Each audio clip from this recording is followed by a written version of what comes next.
games, for example. If you've done this all quickly, you can reach level 2 and ref your first National League match after, I don't know, 6 years? After getting enough experience at that level, you can apply to be a referee in the EFL, work your way up through the divisions. Only after years of hard work and refereeing on cold Tuesday nights in Stoke can you be considered to do matches in some of Europe's very best stadiums. Now, who was the youngest to reach the very top? It was actually Michael Oliver. He refed his first Premier League match in 2010 at the tender age of just 25. So if you want to follow in his footsteps, crack on. It'll only take you roughly a decade, thousands of hours of work and an incredibly thick skin. In total, there are 37,000 registered referees across England, but the PGMOL has only deemed 21 good enough for the top flight. That means there's not even a 1 in 1,000 chance you'll even make it in. Obviously, referees can make mistakes, but when you think about it, having a go at them is kind of like slating a brain surgeon.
Yeah, good morning. This is talkSPORT Breakfast with Arnold Clark. Build your own car deal online, all with a few clicks. They make buying your next car easy. I'm Jamie O'Hara, and joining me for a whole 4 hours is a man who has managed a whopping 16 teams, holds the record for the most promotions with 8, has been in charge for the most games as a professional manager with over 600 games. He's known for having a bit of a potty mouth. It's this man. 1600. 1600. Yeah. All right. Not 6. Oh, here we go. You started on me already. It's this man. Legendary football manager Neil Warnock. People think about me mouthing off. It's a f***ing 9 months for that. A bit of f***ing aggression. F***ing hell. You've got to die to get 3 points. You have to. You f***ing be off flying away next f***ing week. They don't hurt you. We have 10 new bakers in the bake-off tent, just bursting to put buns in their oven. Blonde locks when I was a kid and curly, and my mum always used to love it, and I'd play in my hair and brushing my hair. I've just been feeding ducks and birds, and that's what it's come to, you know. I enjoy it, you know. Oh, what a load of rubbish that is. The legend that is Neil Warnock is alongside me for 4 hours. Morning, Neil. Yeah, good morning. Good morning, Jim. How are you feeling getting up at this time? I'm sure you've done that millions of times, haven't you? Yeah, I mean, when a lot of the young lads nowadays, they start coming in at this time of morning, don't they, really? But it was all right. I woke up, I went to bed early last night, and I thought it was good that I had a nice shower this morning, so it was good. Yeah. I had to run and get the train this morning, Neil, and I was thought to myself, you know what? I'm going to jump on the first train, and I'll get on it, and I'll get him nice and bright and early. Missed the first one, and then I'm running for the second one. I'm thinking, oh no, I've messed this up. And I was sat on the train. I'm breathing. I'm thinking, is that the first time you've run? I thought, meant to be. Imagine 10 years ago, I've been doing pre-season, and I can't even run for a train anymore. It's all gone wrong. Yeah. All the boys will be back pre-season. You're down at, you're doing a bit with Torquay and stuff, aren't you? Yeah, it's a good club. They asked me to help out last year, and Paul Watton's the manager. He's a good lad. He played for me at Plymouth as well, and he's got a good team now this year. Last Saturday I saw the pre-season game.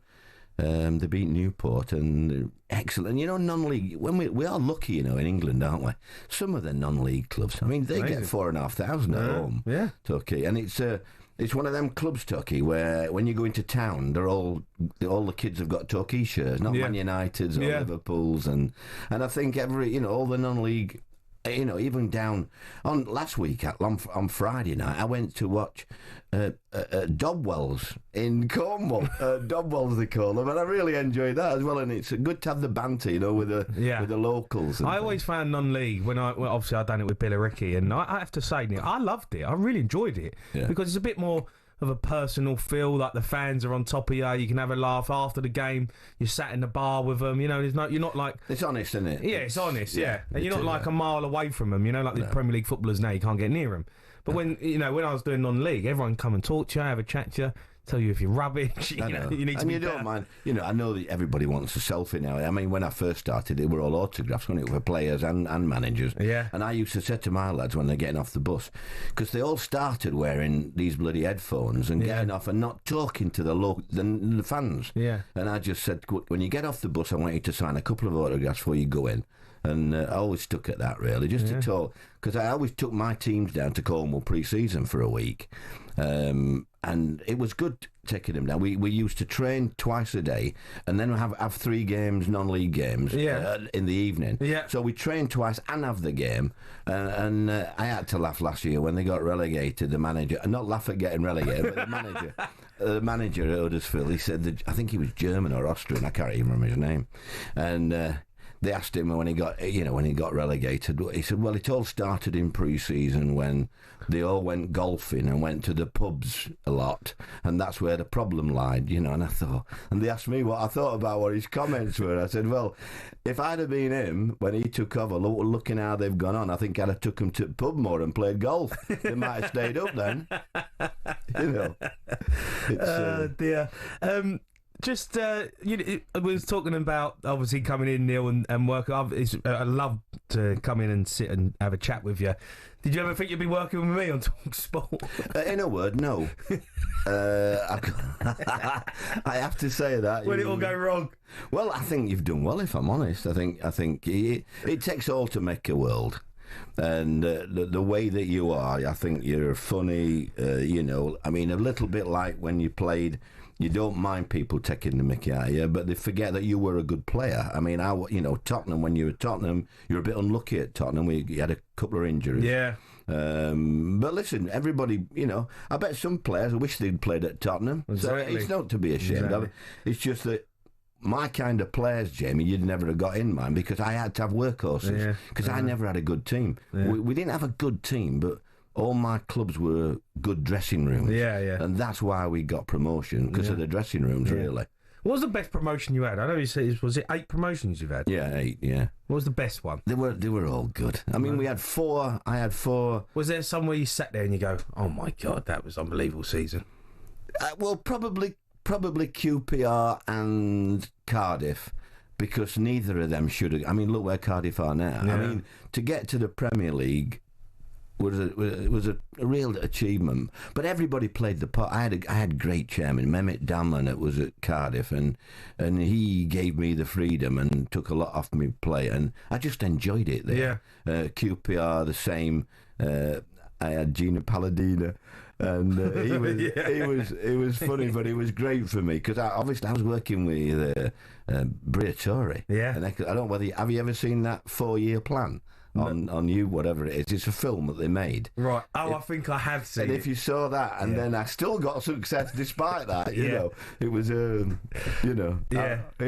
was a time. But QPR, and people never forget them. They were great days. But me other Huddersfield were good, and Plymouth. Yeah. Plymouth. When I go into Plymouth now, people still talk about going to Wembley. Yeah. And they've got to be getting on a bit now. But but it's good too, because if there is a way to get promotion, it's got to be at Wembley in the playoffs. Yeah, I think that's the best way. And I never lost there. I had 4 successes there. The only time I lost in the playoffs was at Cardiff, believe it or not. They switched it to Wales for 1 year, and I lost to Wolves. No. Yeah, I did. So that was the only time I lost, was at Cardiff. But you kicked up a fuss, didn't you, saying it weren't at Wembley? Well, you couldn't do anything about it, I'm afraid.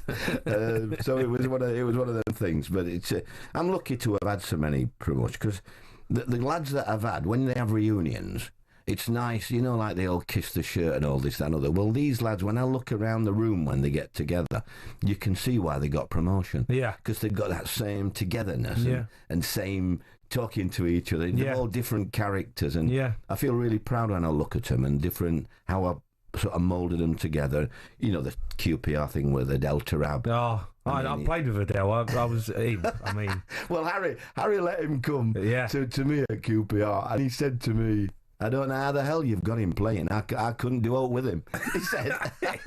he honestly, Neil, I've played with him. We was growing up the same age. You coming, the most frustrating player I've ever played with in my life. And then I saw him at QPR, and I'm like, oh my God, he's unbelievable. I know, but that was only for 1 year. I mean, I couldn't possibly do it any longer than a year. But it was good because all the players got on board. Yeah, some of them didn't like it, but I said that he would get us promotion, and he did. I mean, people still talk about that season, don't they? With Adel, it was special, iconic. It was when I went to Middlesbrough a few years ago. He rang me up and he sent me a picture. He was in Saudi or somewhere. Yeah. I might just left Benfica. And he sent me a picture of him and he looked really good. And he said, Gaffer, I am fit. I'm available if you want me. And I texted him back. I said, in my lifetime, Adel, once is enough, son. Can't cope with that again. No. But he was a good lad. He was a good lad. He was a good lad. I remember playing with him in reserves, you know, and we have a few games and this lad turned up.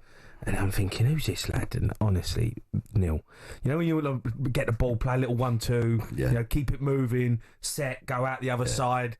You pass it to him, you never see the ball again. Never saw it again. No, never saw the ball again. No, I know. Well, I mean, you heard the story about me banning. I banned anybody from passing to him in our half. In the year we got promotion, I said I'd fine them 50 quid if they passed to him in our half. So nobody passed to him, and so he didn't, because he used to come and get the ball when I first saw him. Got the ball off the centre half, turn and try and nutmeg somebody and lose it, and they'd score, you know. And the first training session we had, it was funny because it was red hot day. And he's got black gloves on, big thick woolen gloves on, and no, the guy's telling me. I said, "Who's that?" He don't need to know him, boss. He'll get you to sack him. Adel Taarabt, he said, from Tottenham, but he's no good. He said he'll get you the sack, and I just took up, you know, like I think I've had a few strays, what I call strays, in my career, and I've done well with them. All right, there's an odd one that you can't do anything with, but. In general, I've always tried to make something out of those lads, because they've all got ability, haven't they? Of course. These lads that go astray. Yeah. They don't get there without it, do they? No. So, loads to talk about, Neil. Great chat already. We're going to get into Brian and Buemo, Man United fans. Looks like that deal is over the line. We're going to discuss that next.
You are listening to talkSPORT Breakfast. Me, Jamie O'Hara and Neil Warnock. We're playing the national anthem because a future king turns 12 today, little Prince George. Neil, if you was King of England, what would be one of the first things you did? Probably give them everybody a day off. On a Friday? Yeah. I think so, yeah. Yeah. You ever close to getting the England job? No. I mean, how can I get the England job, mate? Well, it's Sam Allardyce did. I know, but the only disappointment I've had with the England job is when I was younger, when I was at Notts County, Cloughie was at Forest. And it came up and I thought, I'd love to see Cloughie get the England job. Yeah. Because he's the type of person that you wanted to be successful at the way that he dealt with people. And I think they give it Walter Winterbottom or something like that at the time. And I was so gutted when he didn't get it because I would have loved to see how he coped. Yeah. But it's, I mean, it's not an easy job with the press, is it? You know, you look at the press. I mean, you know, some press, I think they start writing the stories before the game starts. I know. Thomas Tuchel's already had it. You know, he comes in, brilliant manager, and he's already getting stick because we ain't won 5-0 against Andorra or something. I know, but I think friendlies, I think friendlies are... No such thing as a friendly with you, is there, Neil? Well, I used to hate pre-season, me, as a manager. Did you? I could never, I didn't mind going around, you know, like I said, going around Cornwall and taking the lads down there for a week. And because I wanted them to make, after the game and down there, it's a different world. And lads, you know, all the kids running onto the pitch for autographs and things. Because they don't see, down in Cornwall, they don't see top clubs. Professional clubs, really. Yeah. Although I've got to say, Truro got promotion this year. Yeah. And that's a, you know, that's can't call Truro a top club, that's a tremendous achievement though for a team down there to get promotion.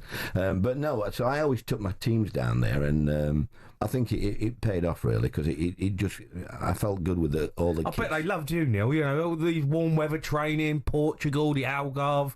You're taking them down to Cornwall. I know, but have you ever? Obviously, you've never been to Cornwall. Oh, I've been to Cornwall. Well, you know, lovely, beautiful. You can't tell me it's not better than Algarve or bloody. Oh, come on! Give over. Come on, bit of warm weather training, bit of Quinta del Lago. Well, Cornwall's about 3 or 4 degrees warmer than anywhere else usually. Yeah, and there's some of the beautiful places around there. So I'm not going to get into that with you. I suppose there's not as many bars in Cornwall as there is in Algarve. Yeah, true. So you might not like it like that. Right, let's now look at today's back pages with Tesco Mobile for Business. The Back Page Review on talkSPORT with Tesco Mobile for Business. Got a side hustle selling clothes? Save in style with business phone bills for up to 40% less than the big three networks. For verification, see tescomobile.com/business. Sam Allardyce joins us in the studio. All right, Sammy boy? Morning, gents. How are we? Everyone good? Happy Tuesday. Happy Tuesday. I have to say, Sam, you do that early morning shift. Yeah. I don't know how you do it, mate. What time do you get up for that, Sam? 2:45 a.m. And do you go to sleep before that? Yeah. Couple of hours, 3 hours, get up, black coffee, cold shower, into work, and then ready to attack the day. When you get home today, do you close your eyes for an hour? But it's got to be no more than an hour though. Yeah. Power nap, otherwise you're in trouble come the evening, Neil. Yeah. So you've got to time it to perfection. What about you last night? How did you manage to get a decent night's sleep? No, I was good last night. Yeah, you're right, getting off. I went, just had a relax, read my papers in the bar there in the hotel, and then 9:30. And I did well, really. You did well, 9:30. That's a result, isn't it? It is. 9:30's all right. You've gone from lakes to you must be all over the place, Jay. I'm all over the gap. All over the gap. Are you back on the sports bar tomorrow night? I am back on the sports bar tomorrow. Tomorrow night? Yeah, tomorrow night I'm back on. So don't even go there, mate, with my sleep patterns. Oh, fair enough. Good man. It's a joke, but gents, there's lots of Lionesses stuff and Bremo kind of dominating the back pages today. Back at the time, history is within their grasp. The Lionesses can be the first England football team to reach 3 major finals in a row, which is quite remarkable. Back of the eye, ready to roar. Wiegman confirms Lionesses captain Williamson is fit for the game tonight against Italy, which is really good news. She's ready to perform. Serena Wiegman has said Jess Carter ready to perform and compete in England's semi-final against Italy, praising the defender's strength of character in the face of that abhorrent racist abuse she received on social media following the quarter-final, which is obviously disgusting. Back of the Sun, Bry aims high. Brian Mbeumo claimed he signed for Manchester United because he will win trophies at Old Trafford. But I wanted to ask you guys about the world of cricket, because England-India is going on at the moment. I'm coming on to this. Go on. Well, you talked about Brian and Boimo, and then you went, I'm going to talk to you about cricket. We're moving very quickly in the back page, so we've got lots to cover today. Be all like this, Neil, because I know you were at Somerset, weren't you, a couple of weeks ago? I enjoyed cricket. I was watching the Blast game, then you came on the commentary, which was absolutely fantastic. Harry on sledging. Harry Brook revealed he ramped up the Lord's aggro by urging England to pick fights with India's players, and the Yorkshire batter promised more sledging intention in the fourth test at Old Trafford. So India were giving it to England, weren't they, Neil? Plenty of chat. Then England got in the dresser room. I've not seen it as bad as that for a bit. I'm watching it. Obviously, I love the test matches. The two test matches, they've all been brilliant, really. 5 days, everyone gone right to the end. As typical, we haven't had many test matches like that for years, and they were giving our batsmen some stick as well, and I loved it when, especially as when he got out, Suraj. It was him that was giving everybody the stick. Giving them send-offs. Absolutely. I mean, he went in the face of a couple he got out. Duckett, yeah. Was it Duckett? Yeah, Duckett. He got fined for that. Did he get fined? I should think. I mean, that was worse than my luck, wasn't it? And that, when I went to the camera that time, that was worse than that. And I thought to myself, bloody hell, I hope we give him some back. And they had to. So Harry Brook, good lad. Yeah, well done. I think... As long as it's done in the right way. Yeah, sure. We don't want to see anything go too far, but it's part of the occasion, isn't it? Neil, I think I know you answered this question, but any sort of great sledges that jump to mind when you were a player or a manager? Would you always encourage your players to get in the ear of the opposition at times during the game? Not really, no. I don't think we they already knew, the players all knew that I'd been mouthing off.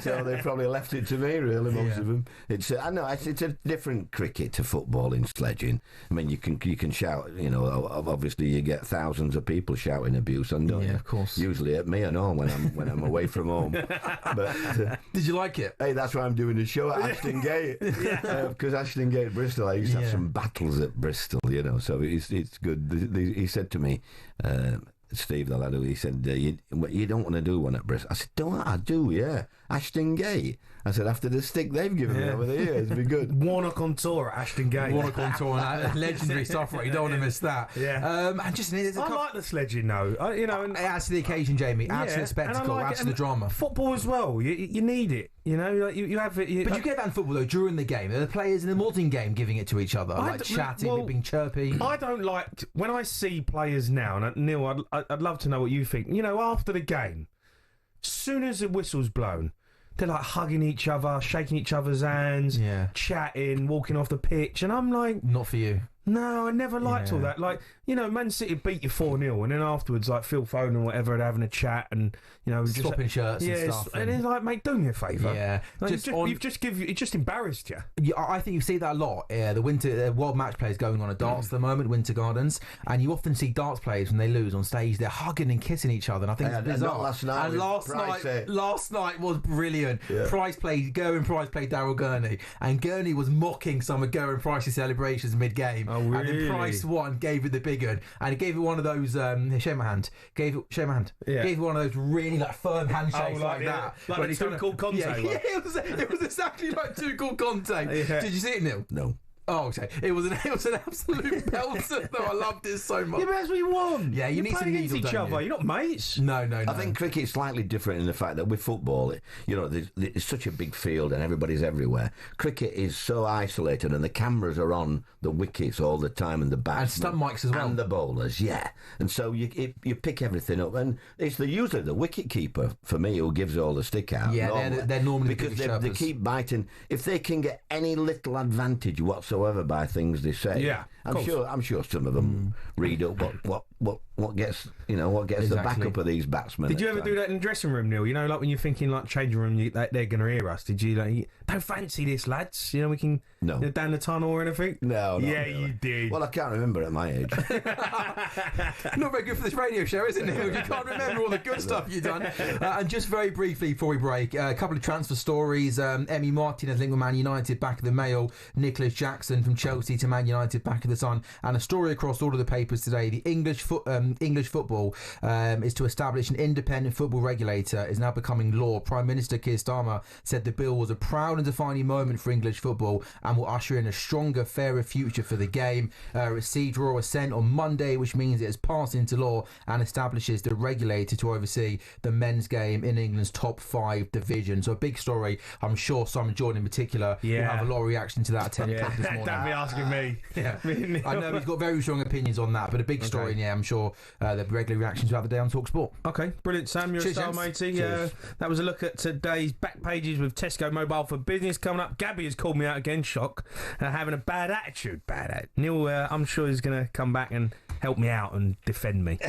The Back Page Review on talkSPORT with Tesco Mobile for Business. Got a side hustle selling clothes? Save in style with business phone bills for up to 40% less than the big 3 networks. For verification, see tescomobile.com/business.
It's not often you associate fan power with Chelsea Football Club, but one of the shining examples of it lies with a group called the Chelsea Pitch Owners.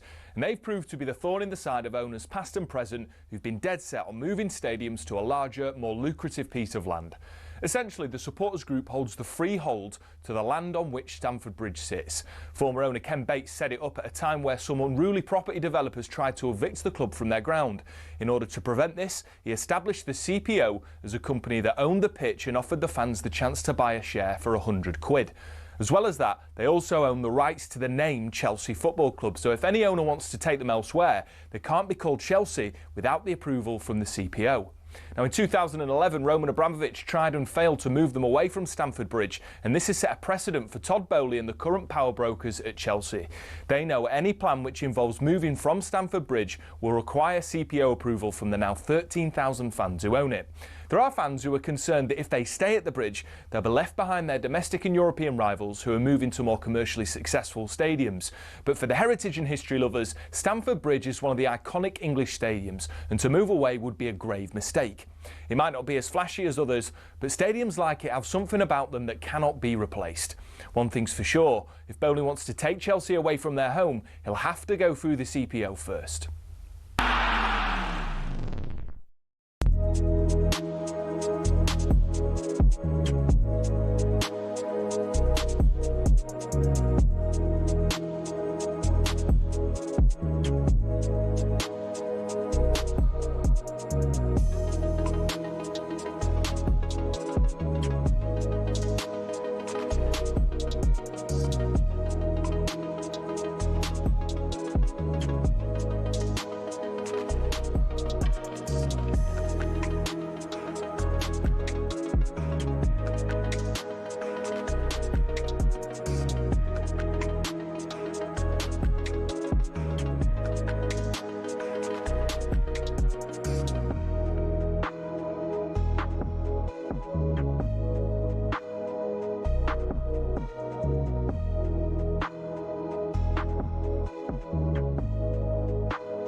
morning. This is talkSPORT Breakfast with Arnold Clark. Get the UK's best used car deals guaranteed. I'm Jamie O'Hara and I've got the legend beside me, Neil Warnock. And we couldn't have a legend like Neil Warnock without asking a few of his former players to get in touch with a story or two about him. Here's what former Palace defender, Euro 2016 winner Jose Fonte has sent in.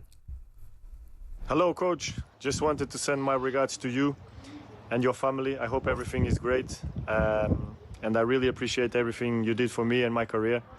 I know you used to hate me when I used to play with my white boots, with my headband, if we used to train with gloves or trousers. But you helped me a lot. You helped me grow up and be tougher.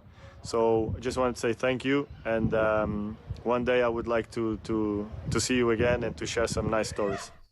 He's living the dream. Look, he's enjoying himself and sunny somewhere. He didn't know he could be as good as he was. He was a good player. He was, but he was. When I went in, you know, there'd be a ball and to win a tackle, and he'd half-hearted and go in it, and he used to wear headband and like I say, and white boots. I used to say, white boots for a centre half? Are you joking or what?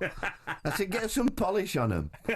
You know. Did you ban them or anything? Did you just be like, you can't be wearing them? No, I mean, nowadays, bloody hell, I mean, you never see a pair of black boots, do you? No. But I used to love the old Adidas black boots, me. But a centre half, I used to say to him, who do you think you are, son, with white boots? You've got to be a hell of a good player to wear white boots. Yeah. But he did well for me. Because he had a good brain on him and could pass a ball. He was a good player. And he had a decent career after that. Yeah, as well. he did. Well, I'm sure we've got a few more of them coming up. Gabby Agbonlahor, though, he's been demoted from breakfast to drive for this week. He was alongside Adi Oladipo yesterday discussing how he would manage me as a player if he was my gaffer. Right, of all the ex-pros at talkSPORT, who had the best and who had the worst attitude as a player? I'd say Benny had the best and Jamie's was the worst. Terrible attitude. Really? Wanted to be the David Beckham of Essex, didn't he? Yeah, that was his attitude. Shocking. He probably was for about a month. Yeah. Right, if you were managing Jamie, how would you do it? I'd man him from the canteen. I'll give him a packed lunch of tuna on its own with salad. Yeah. And ice cream. and I'd shut all the off licenses. Yeah, love a lasagna. Yeah. And then keep him off all them apps. That's how I'll do it. Yeah. Honestly, Gabby's got the cheek of all cheeks to dig me out, Neil, about his attitude. He didn't have a great attitude himself, did he, Gabby? So I think when I moved up to Birmingham, Neil, he was literally like Mr. Party Boy. He would be out, guaranteed. Bamboo, he'd have a table in there every Saturday night, whether he'd played, lost, won, done whatever. He was there, Bamboo, giving it a big one every week. He's got a cheek calling me out. I think it's one of those things, isn't it, really? I think you're an easy target, Jamie, if I'm honest. I'm the easy target, I know. You know, I don't mind. It's all fun and games. And you know what? I look at it and my dad's, he listens to the shows and he goes, James, like, you didn't have that attitude. Like, you was literally the most dedicated footballer ever when you was a young kid. Like, you give everything to the game. Well, you don't get to play for Tottenham unless you've done something right. The only thing is the way that you played. Yeah, it was an easy because you didn't run about everywhere and sprint everywhere. Yeah, everybody. But when I was a kid, I used to think Bobby Charlton was idle. Because he used to stroll around, and then when I got a little bit older, and I realised that he got such a great brain on him that he didn't have to run about; he just knew where he were going. Yeah, and so I always said, space, make the ball run. Yeah. So it's a bit different now. If you had Gabby, would you loved him at one of your football clubs? To be fair, he was a decent player, Gabby, and he had that bit of pace and power. But touch tackle, it wouldn't fit in with me because I was useless as a manager picking a striker. I hadn't got a clue. I don't think I ever had a good one. No? Oh, I had some poor strikers, me. But centre halves were all right, and goalkeepers. Yeah. But up front, no. I mean, they're the hardest part, aren't they? The ones that stick it in the back of the net. And people like Gabby, they were always too expensive for me. Even when I was in the Premier, we hadn't got a lot of money. Yeah. So I remember when I turned up England under 21s. I just got the Spurs side. I turned up. I got picked for England under 21s. Turned up. Gabby's there, back of the coach, giving it big and Rolex and all that. He's doing all right. And he was like, yeah, he's on like 70 grand a week. I'm thinking, no, joke, 70 grand a week. He's only just started playing for Villa. I know. But that just shows you what it's like, really, isn't it? That's why, I mean, even now, when you look at the sort of money that some of these lads are on, it's scary. You've got you've got to have good people around you. Your agent has got to be good, because you do need help now. You know, there's so much money and so much temptation around. You know, and you tend to forget about what you're good at, really, and what you know, that's what you're here for, because you're a good footballer. Yeah. So you do need a lot of help around you. Same, I watched at the weekend the golf. You know, with Scheffler and that. Yeah. I mean, he got a massive team, you know, around him, doing all sorts of things for him, and he leaves him to concentrate on what he's good at. Yeah, he's very humble, isn't he? Absolutely. Your son is a good golfer. Yeah, right? he's just qualified for the PGA. We have some fun, me and William. Yeah, because he does YouTube and all that. The youngsters do it, and I think I'm more involved now with the youngsters, really. They seem to look at this YouTube, and because I'm a bad player, I tee off the fairways, Jamie, me. And if I have a bad one, you don't tee it up on the fairway. Yeah, I do. Neil, you can't do that. And then if I have a bad one, I have another one. So we play to the rules if they play with me. And William is so good that on the par threes, he gives me a shot, you see, a hole. Yeah. And on the par threes, I can still just about do him. And it bugs him. But he's I love watching him. We're down. He's a good golfer, right? Yeah, he is. And I do enjoy watching him play. I mean, I did caddy for him, but at the minute now, I'm struggling to walk round, let alone caddy for 18 holes. Yeah. But it's good. It's a great sport, isn't it? Oh, it's amazing. I wish I'd have done it when I was younger. Yeah, I played really when I was young, and I love it. I'm obsessed. And you watch these pros play, and you go, you can't believe how good they are. I play with good golfers. And when you watched him for it, I mean, I know it sounds horrible, but this weekend I was not bored with the Open, but I didn't want I weren't bothered me, because even on Saturday night when they've got one round to go, I said to James, my oldest boy, I said, James, he's going to win by 6 or 7 shots, Scheffler, because he was just so good. Different level, isn't he? He's a different level. Right, it's time to get Qatar Lions Tour update in partnership with Tenor Men. Qatar Airways Lions Tour Roundup on talkSPORT, with coverage sponsored by Tenor Men. Upgrade your protection with Tenor Men and keep control. Despite speculation, Owen Farrell was called up to the Lions for the 4th time in his career, rare feat for any player. Not only that, he's been named captain today to take on the First Nations and Pacificus side, making it the 20th time he has pulled on the famous red shirt. Farrell was speaking to the media yesterday and what he feels like leading the lads out today. Hopefully brilliant, yeah. I'm looking forward to it. We've got a great opportunity off the back of what the boys did at the weekend to kick on and put a good performance in and keep us going in the right direction. So yeah, I'm looking forward to it for everyone and me personally. Yeah. Right, let's bring in our man on the ground out there. talkSPORT's Alfie Reynolds joins us to give us more. All right, Alf. All right, Jamie, Neil, how are you, boys? Yeah, we're good. Look, obviously, you think this is going to be fairly straightforward today? Yeah, I would have thought so, in all honesty, Jamie. The tour games out here haven't particularly troubled the Lions. They've won all of them on Aussie soil so far. Of course, they won the first test against Australia in Brisbane on Saturday as well. And this First Nations and Pacifica 15 is a bit like the Australia-New Zealand side that they played in Adelaide, in the sense that on paper it's got a lot of really good players, but how long have they had to actually train together, to play together? There's an element of a kind of barbarians feel to it. So I would imagine the Lions are going to get another victory tonight. We'll wait and see if there's a surprise in store, but I would imagine it's going to be another straightforward win for the Lions. It is nice, isn't it, about Owen Farrell getting the captains? I know it's not a test match, but I just think he's done so much for the game, hasn't he? You know, I know when you get a gift like the captain's armband, it's something special, isn't it? You know, I'm pleased they've done that.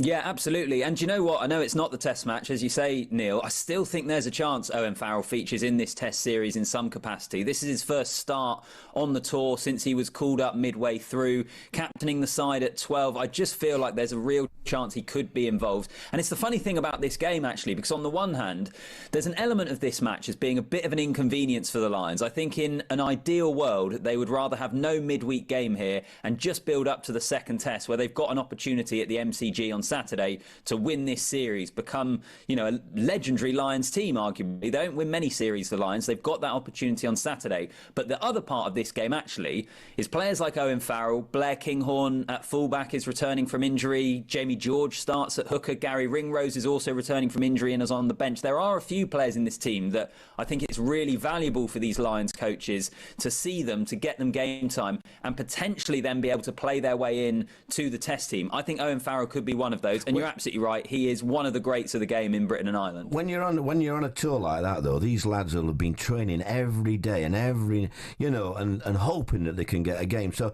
from their point of view, it's a brilliant game today. So I'm pleased that they're all going to get a game. I have to say, though, Alfie, at the weekend with the Lions, I was a bit disappointed because, like the Australian, when we play cricket against them, I love to bash them. I love to batter the Australians. I used to have an Australian lad in my team, Dougie Hodgson at Sheffield United. I used to give him so much, but they were on top then. And I watched on, and I was disappointed with them. I thought they never, I thought, go on, get stuck into us and make a game of it. And they just almost laid down, didn't they? No, I totally agree, Neil. Yeah, I thought the Wallabies were really disappointing at the weekend. They have to be so much better on Saturday to try and make a series of this. And it's funny, I've seen a few people say the same of, there's no way if this was an Ashes series we would ever be thinking, I hope we don't beat the Australians too badly. That just doesn't even come into the psyche whatsoever, is it? No, but it is here. And I think it's, it's a sad reflection, I think, of where Australia rugby is. Like, we really want a competitive series here, and I was on Weekend Sports Breakfast chatting to Cass and Nat before the game on the weekend, saying the best thing for the series is for Australia to win the first test because it sets it up so nicely. Now, that hasn't happened here. I thought Australia actually looked a little underprepared, personally. I thought they didn't look like they could live with the Lions in the first half. They were almost like they weren't ready for it. They have to be so much better on Saturday. It should be a brilliant occasion. MCG, probably not quite going to be a sellout, but they're hoping to get close to 90,000 people. Brilliant occasion. The Wallabies have to step up because we need this, I think, to be as competitive a series as possible so that it's as compelling as possible. But that first test, the Lions looked way better to me. They certainly did. Alfie, you're a star, mate. Thanks for coming on. Cheers, Alfie. Cheers, boys. Don't forget, talkSPORT is live and exclusive coverage of the Lions tour. That game gets underway at 11 a.m. today over on talkSPORT 2. And, of course, the second test match is live on talkSPORT this weekend. That was thanks to Tenorman. Qatar Airways Lions Tour Roundup on talkSPORT with coverage sponsored by Tenorman. Upgrade your protection with Tenorman and keep control.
'cause you're a sky full of stars. I'm gonna give you my heart. You're listening to TalkSPORT Breakfast, me, Jamie O'Hara Neil Warnock. A bit of viral drama surfaced at a recent Coldplay concert. You seen this, Neil? Did you see the incident with the man and the woman at the Coldplay concert? Do you know I am now? You better fill me in on that, son. Oh, God. It was an awkward moment happened when a well-known tech CEO, HR chief, were caught on a love cam while both having separate partners. I asked Dino the question yesterday, had a bit of a crumble up. Look, it's on the YouTube. So basically, they went to the love cam at a Coldplay concert and they weren't meant to be together. And he's got in a right old hoo-ha, the boy, and they've both got themselves in trouble, Neil. Well, to be able to enjoy the concert, innit, really? I mean, music was good, wasn't it? Coldplay's brilliant, yeah. Coldplay are back at Wembley this summer. We've got a huge VIP prize up for grabs for one lucky listener. We're giving you the chance to win 6 tickets in a private box for you and your mates on August 22nd with full hospitality. Plus, we're chucking in 10 grand spending money, completely tax-free. Here's how to enter. 18 plus, UK excluding Northern Ireland, for a chance to win. Text the word WIN to 8333 by 4th of August at 11 p.m. You're in the draw. Text costs £2 plus one standard network rate message. You must have the bill payer's permission, or post your name and number to Coldplay Competition, PO Box 3190, Colchester CO2 8GP, to arrive by 5 p.m. on the 7th of August. Is a TalkSPORT limited promotion run on TalkSPORT, Talk and Virgin Radio UK stations. Full T&Cs at talksport.com. Right, Single Sam is back with us for a bit of this. We could have had it.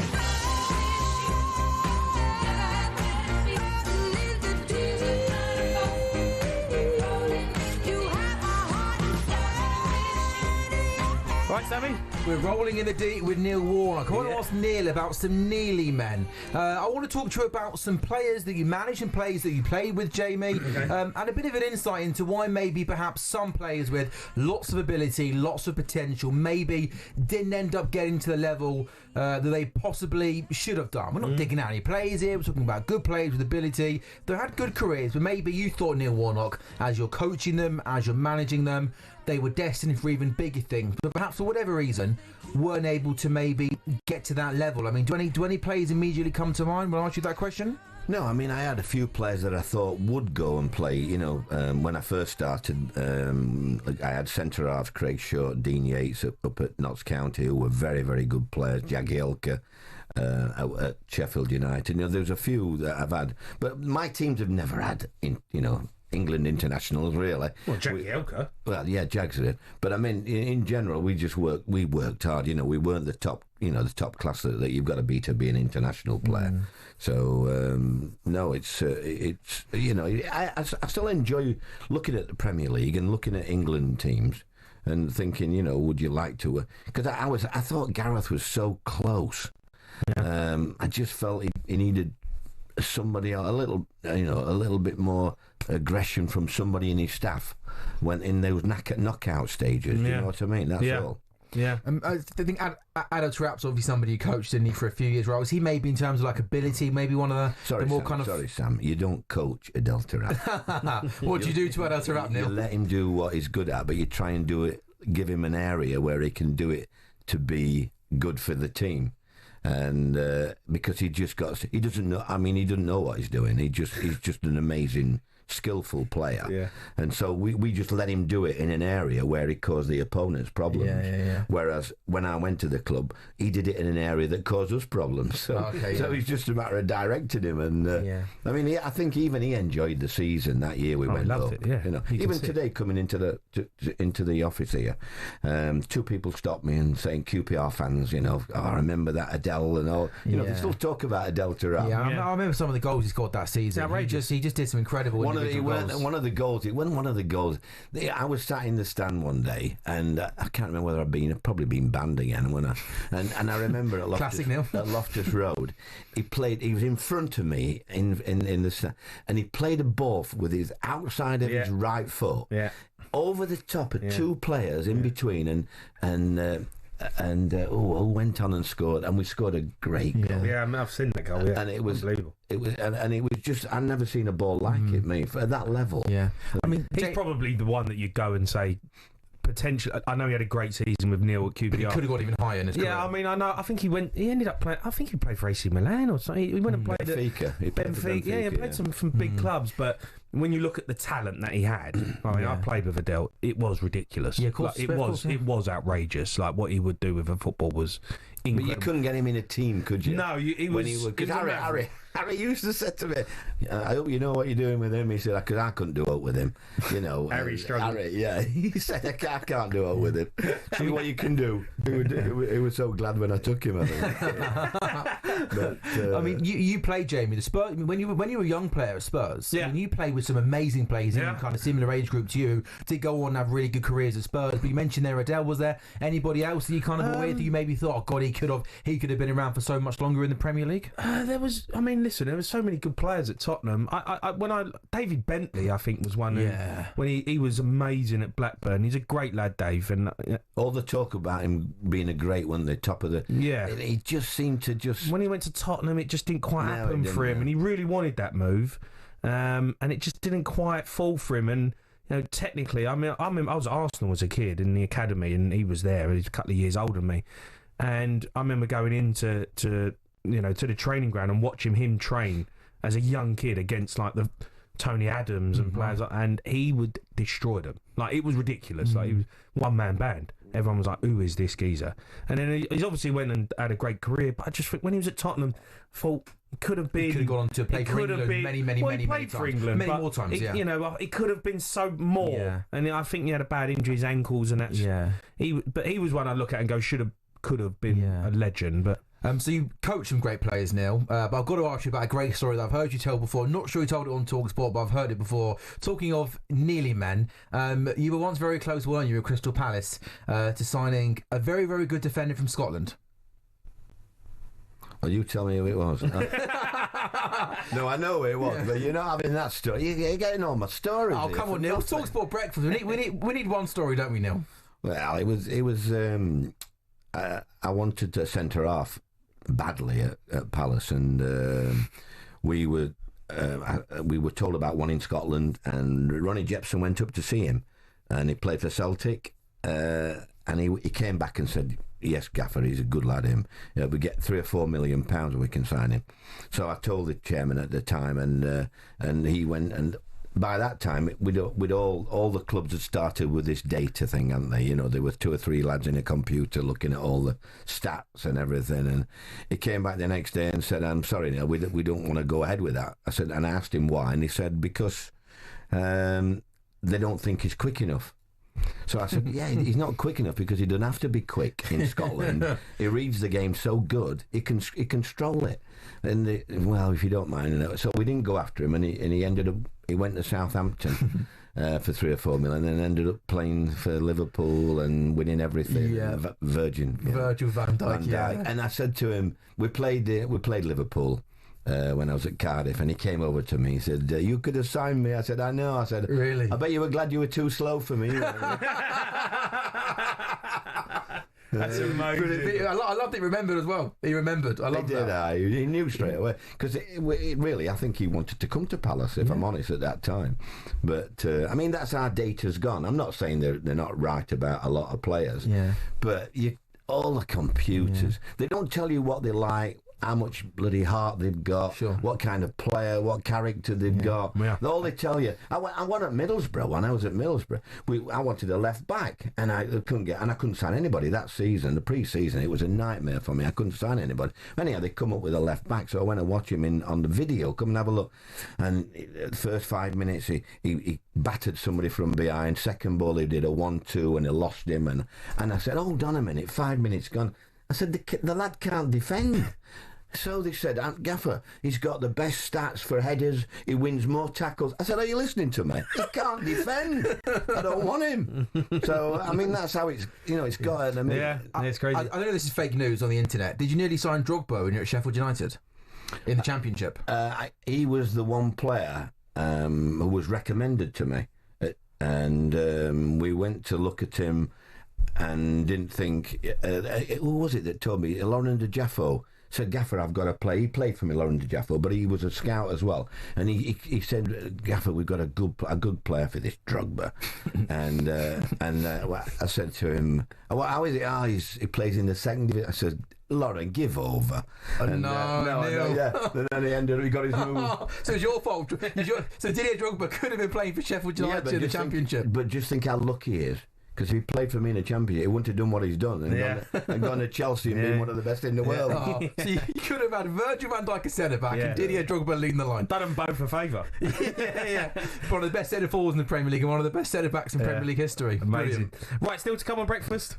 Superstar Breakfast preview on talkSPORT with Travis Perkins. Find everything you need for your landscaping project in stock and available for delivery. Terms and conditions apply. Yeah, we're going to carry on chatting about this man. Mbuemo chasing into the penalty area. Cameron's in trouble, and Mbuemo pokes it in. United fans, you happy with a big money signing? You've been impressed with Amorim's intent this summer? You can give us a call on 03 717 223344. All that and more to come. That was a look ahead with Travis Perkins. Superstar Breakfast preview on talkSPORT with Travis Perkins. Join the club and get low trade prices. Find out more at travisperkins.co.uk or download the app.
So is it really coming home again? Well, England and Sarina Wiegman are one game away from making the Euros finals. Their semi-final is live on talkSPORT tonight from 7 p.m. against Italy. I think it would be really disrespectful to Italy to think that we're the favourites. They made the semi-final just like we did, and that's very impressive for any team that makes the semi-final. So complacency is just the biggest mistake you could make. The England boss has also condemned the horrific racist abuse suffered by defender Jess Carter on social media. It was addressed by teammate Georgia Stanway too, who was absolutely clear on the team's stance towards online trolls. To us, the people that are being abusive and saying these things and doing things like this, they're not fans. So it makes absolutely no difference to us putting that shirt on, because we know that we're wearing it for the people that we stand next to, our families, the actual fans that are here to watch the game, to enjoy the game. And yeah, I say it with power because I really believe it. I believe that people like that aren't deserved to be called fans. Elsewhere, we've got live rugby from 11 a.m. this morning on talkSPORT 2 as the Lions face the First Nations and Pacifica 15. Jamie George starts after being brought in from the England squad in Argentina, and he told us it's an honour to play with his old Red Roses and Saracens buddy Owen Farrell. We're sharing a room this week actually, so he's not that happy about my snoring, but no, other than that we're getting on very, very well, and yeah, like I'm a proud mate of him. Very proud of him to come back, and you know he deserves the opportunity to captain the team. Meanwhile, Brian Mbeumo is now a Man United player after sealing his move from Brentford. He joins on a 5-year contract after a fee that could rise to £71 million in value. United superfan Flex was on talkSPORT last night, and he's fully behind the club's new tactic of signing in-form players from other top-flight clubs. I think Manchester United need to get back to basics and fundamentals of not doing the we're Man United, why are we going to sign a player from Brentford or from Wolves? No, that is exactly what Manchester United need to be doing. They need to be going around the league and trying to get the better players from the league where there's no settling in period. As always, there's more at talksport.com.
Yeah, good morning. This is talkSPORT Breakfast. Arnold Clark at Buy Car and opt in to Arnold Clark Rewards to enjoy access to great giveaways and everyday perks. I'm Jamie O'Hara, and I'm joined by the legend Neil Warnock alongside me. It's been an amazing first hour.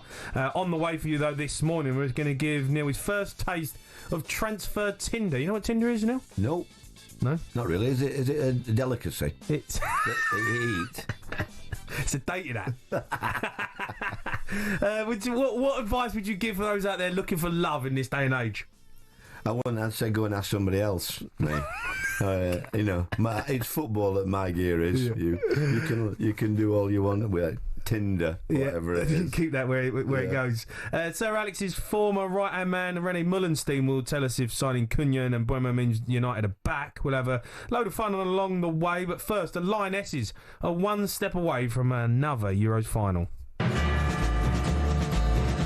The ball for Blackstenius. She's racing into the area. She's clear on goal. It's 2, and are England going to be knocked off their Euros purge tonight? After the 2-0, we finally started playing a bit better. Mead is there, and Jimmy! 2-2! Holmberg, it's over! England are in the semi-finals. They expected somehow from somewhere. The Lionesses have delivered. We play to win. It's another exciting tournament so far, and I hope tomorrow is going to be another exciting game. And I have one hope, is that we win it. That is headed by Dorelli, and it's in. Italy have done it. They are heading to the first semi-final since 1997. I feel like they're going to be a little bit feisty, and maybe we have to match that. I hope we will be more on the ball, but we have to be tight on the ball and challenge them. This motto, in Serena we trust. We have to trust her again in the semi-final that she makes the right calls. Yeah, so 5 days on from the crazy penalty shootout that saw England reach the last 4. They're just one game away from a second Euros final in a row. Georgia Stanway told talkSPORT that they've been practising for it to go all the way again tonight. Yeah, we were straight on the training pitch the morning after. No, I'm joking. We have practiced, to be honest. In the last few days, we have made sure that that's been a tick box. But I think it is just one of them moments. You could go through the full process. You could do everything that you've been teaching yourself over the last few months. You could find your routine, and maybe the execution at the end isn't what it wants to be. But that's why we have got so much quality within the squad, because we've got people brave enough to step up and want to go and do that for the very first time. And we've also got a goalkeeper in the net that can pull out saves like that. Yeah, Neil, obviously you've probably been involved in a lot of penalty shootouts. Is that something you think that you know, before a playoff final at Wembley, you get the boys in, do some penalties? Yeah, I think you've got to do, really. Yeah. Because you're open to so much criticism if you don't. You know, and I think that the lads just got to be comfortable. I mean, it's not. I could never take a penalty, Jamie. I ain't got the guts to do it. I missed one against Man United. Did you? At Wembley? Yeah. I mean, I would never criticise anybody for missing them. No, because it just takes that character. Like I say, I couldn't do it, mate. No, and it is a pressure moment, and even in training, you try and recreate that. Nothing like it. There's nothing like it, no, right? You know, I used to be a great penalty taker in training. You know, you'd stand there, look at the keeper in the eyes, send in the wrong way. Yeah. And you stand up, all of a sudden you got 80,000 people staring at it, and you're taking a walk and you're thinking, oh my God, I'm taking a penalty in a final. What I would say to them, though, the only thing that I would say to them when they're taking penalties is, I don't think they should just walk slowly up. I think they should jog a little bit. Are you with me? Yeah. Up to the box, get the ball, put it down, take it. Right. I think all that time when they walk slowly up, they're thinking about all the pressure, what you just said. Yeah. About, oh, God, 80,000, my mum and dad's here, or something, you know, there's all sorts going through your mind. And I think if you just jog up, I think it's I would... You know, I would say try and jog up and just get it done, rather than... It's funny you say that, because a lot of people do walk up, and it's a long walk from the halfway line. I know, and you're sitting there thinking, well, all of a sudden, you get this like walking on the travelator. It's a longer walk back when you've missed it. Oh, don't you know? I mean, I felt for the girls the other night. You know, they were so bad, weren't they? Yeah. Not just England. Both sides were really poor, weren't they? Yeah. And I bet you in training they were good. Yeah, you know, it is psychological, that. So hopefully they don't need penalties tonight. Well, let's build up to tonight's semi-final with former Lioness Tash Dowie. Morning, Tash. Good morning, guys. How are we? Yeah, we're good. Have they been practising penalties? Let's hope they have. Yeah, it wasn't a great night, was it? And they're normally so clinical. Yeah. There were so many players that I was surprised, but like what you've just talking about, the pressure on these girls, and I think you could see that throughout both teams, and it was just a bad penalty day. But yeah, I'm sure they'll put it right if it does come to that again, but hopefully it doesn't. Look, it's a massive game, obviously. Do England go into this one as favourites? Yes. Absolutely they are. I think Italy, out of the 4 teams that are left, are the underdogs, and Girelli was actually interviewed about that and said that that's completely fine, but games aren't won on paper. Games are won on the pitch, and you know, Italy will show a lot of passion. They've got nothing to lose. The pressure is definitely on England going into this game, being the holders. Yeah, and I look at the team from the other night, and you know, the bench was amazing. They come on, really made a difference. Are we going to see some changes? I think that's always the answer or the question in people's heads. I would say no, because of what Serena's done in the past. Okay. Personally, myself, I'd maybe bring in an Esme Morgan. I think she did really well when she came on. She's got pace, so potentially bring her in at the back. And then I think Hemp, you know, struggling like with regards to, was out for 5 months with City. They've been managing her minutes. So Chloe Kelly, the impact that she was on for a minute, had 2 assists within 2 minutes, I think it was. Her delivery was spectacular. I actually think her style of play would suit the way that Italy play. It's not a Sweden, it's not a counter-attacking team where you have to maybe worry about the pace, and maybe a Hemp is more suited with regards to that. Kelly, she's more technical, and actually I think will possess the ball a lot more than what we did against Sweden, so I would love to see her start, but I'm predicting the same starting 11, and then you'll see the same subs coming on, probably having the same impact. God, I'd be surprised. I think I'd maybe be disappointed, because I thought, you know, the other night I thought we were really disappointed in the first 45 minutes. Second half, we were dead and buried. We were out of it. We were gone. The subs come in, made a massive difference, and I just think, and maybe, you know, when you get to the semi-final, you go, Well, I'm going to stick with that team, but look, Serena knows better than me, that's for sure. Because the subs did get them out of the trouble, didn't they? Massive. Oh, we were gone. England were out. I think as a manager, you do look at that. I must admit, I probably would have changed it and keep the girls. If your subs come on in a game, Neil, and they do really well, you go, I'm going to start you next game. Well, I mean, the other thing is, if they deserve that opportunity, and if you don't give it them, then that kills them a little bit, because they've come on and changed it and kept us in the competition, really, haven't they? Yeah, massively. Lauren James, obviously. No, I agree with you. Spot on, guys. Yeah. Lauren James is key as well. I mean, I have to say, I love watching her play football. She's good, isn't she? Pleasure to watch. Yeah. Yeah, she has. She's been special this tournament, and I'm actually more surprised due to the injury leading into the tournament and how much football she had missed. I actually think she's in the best physical condition I've ever seen her in, and she's that bon mati for Spain, for England. You know, when you need someone special, you know, she is that world-class player that this England team have. So yeah, I've said it many a time, she's going to be key. And I think what I was most impressed with her performance last game against Sweden was actually her defensive side. You know, everyone raves about Lauren James, what she does down the attacking end, you know, scoring goals, assisting, but actually the work rate that she did off the ball, tracking back, helping her teammates, doubling up, this is what I love to see. And actually I think if she is going to go on and win that Ballon d'Or that everyone's talking about, she has to bring all of her game together, and I think she's definitely building up to that. Yeah, absolutely. And Tash, just on Jess Carter, look, she didn't have a great game the other night, but you know, she's been a massive part of the squad, but she's been subjected to racist abuse this week. It's just ridiculous, isn't it? All this.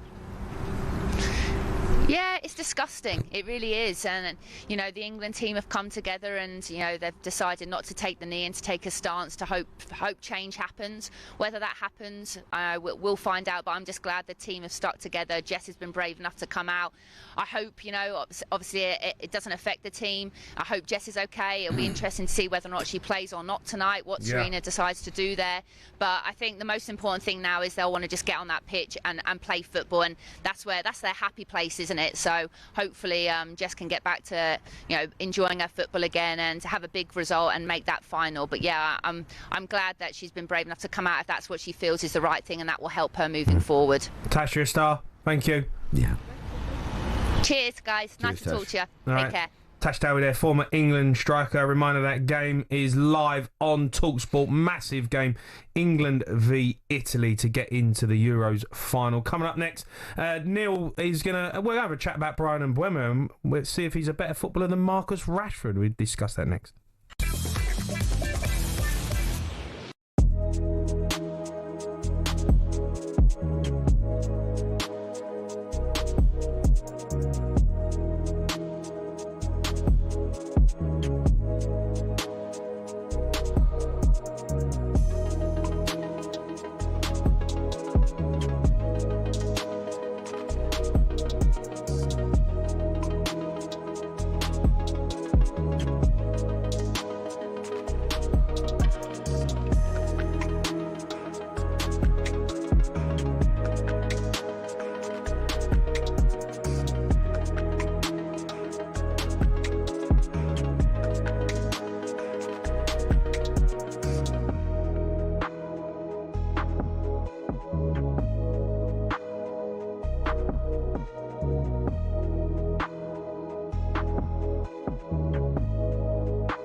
You are listening to talkSPORT Breakfast. Me, Jamie O'Hara Neil Warnock are your hosts. What felt like months of speculation, though, the deal is finally done. Bryan Mbeumo is a Manchester United player, despite interest from Tottenham and Newcastle. And Mbeumo followed his childhood dream of playing for United, even without European football. It looks like Marcus Rashford is off to Barcelona. Neil, just on Man United, Bryan Mbeumo is, I think he's brilliant, a fantastic player.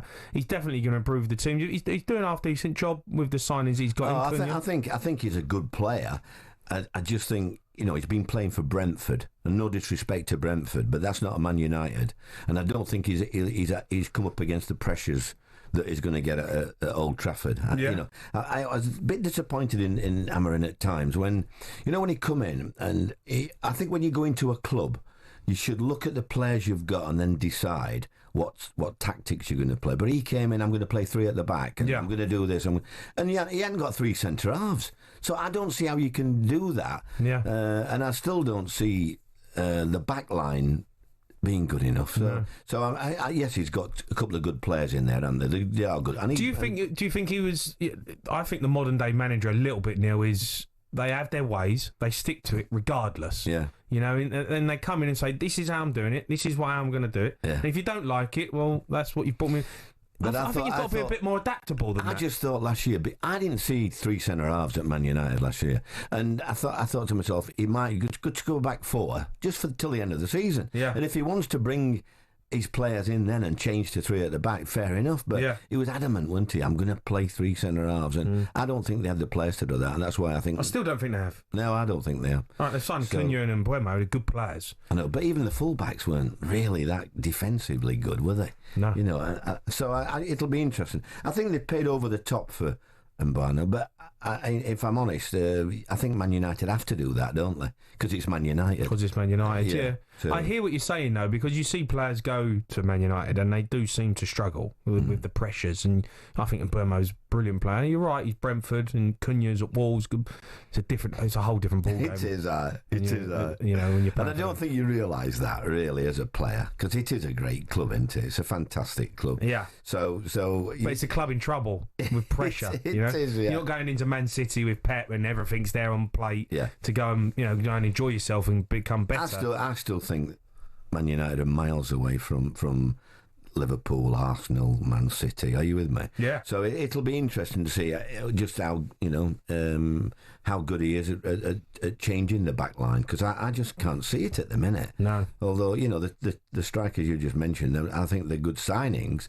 I'm hoping that he brings another centre half and full back or what have you, and starts changing that part of the team, really. Yeah. Did you ever, when you went into a football club, Neil, when you first went in, what was there somewhere like, right, this is what I'm going to concentrate, this is what works for me? Was it centre half? Was it goalkeeper? Was it a position? Was it a tactic? What was your first thought? Or did you just go in and say, right, let's have a look and let me see what there is? I did the latter. I just went in. I always had probably a practice game in them days to start with, and to have a look at what I've got. Yeah. And you get an idea as a manager who you want in the trenches with you. Yeah. You don't forget, my teams were never the best teams. They were always workaholic teams. Yeah. So I'd go in and have a look, and then. When I first started in the game at Scarborough, for example, we only had one player signed. In the summer, I went in, I took about 30-odd players over to Scarborough, and I signed 17, 18 players. And my best three players were my centre-halves that I signed. Yeah. So I signed them, and then I played them. So then I started with the five at the back, which we'd unheard of then, really. Yeah. But I did that because we'd got the three best centre-halves.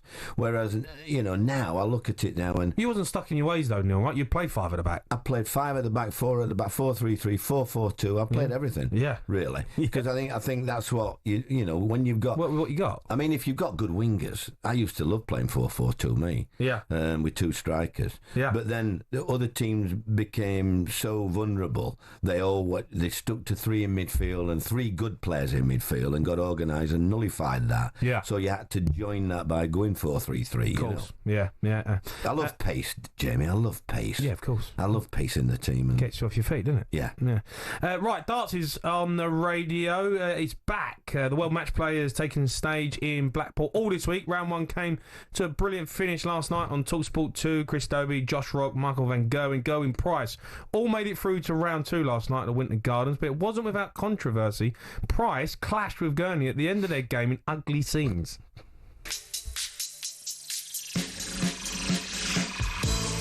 Double 12 to win a cracker.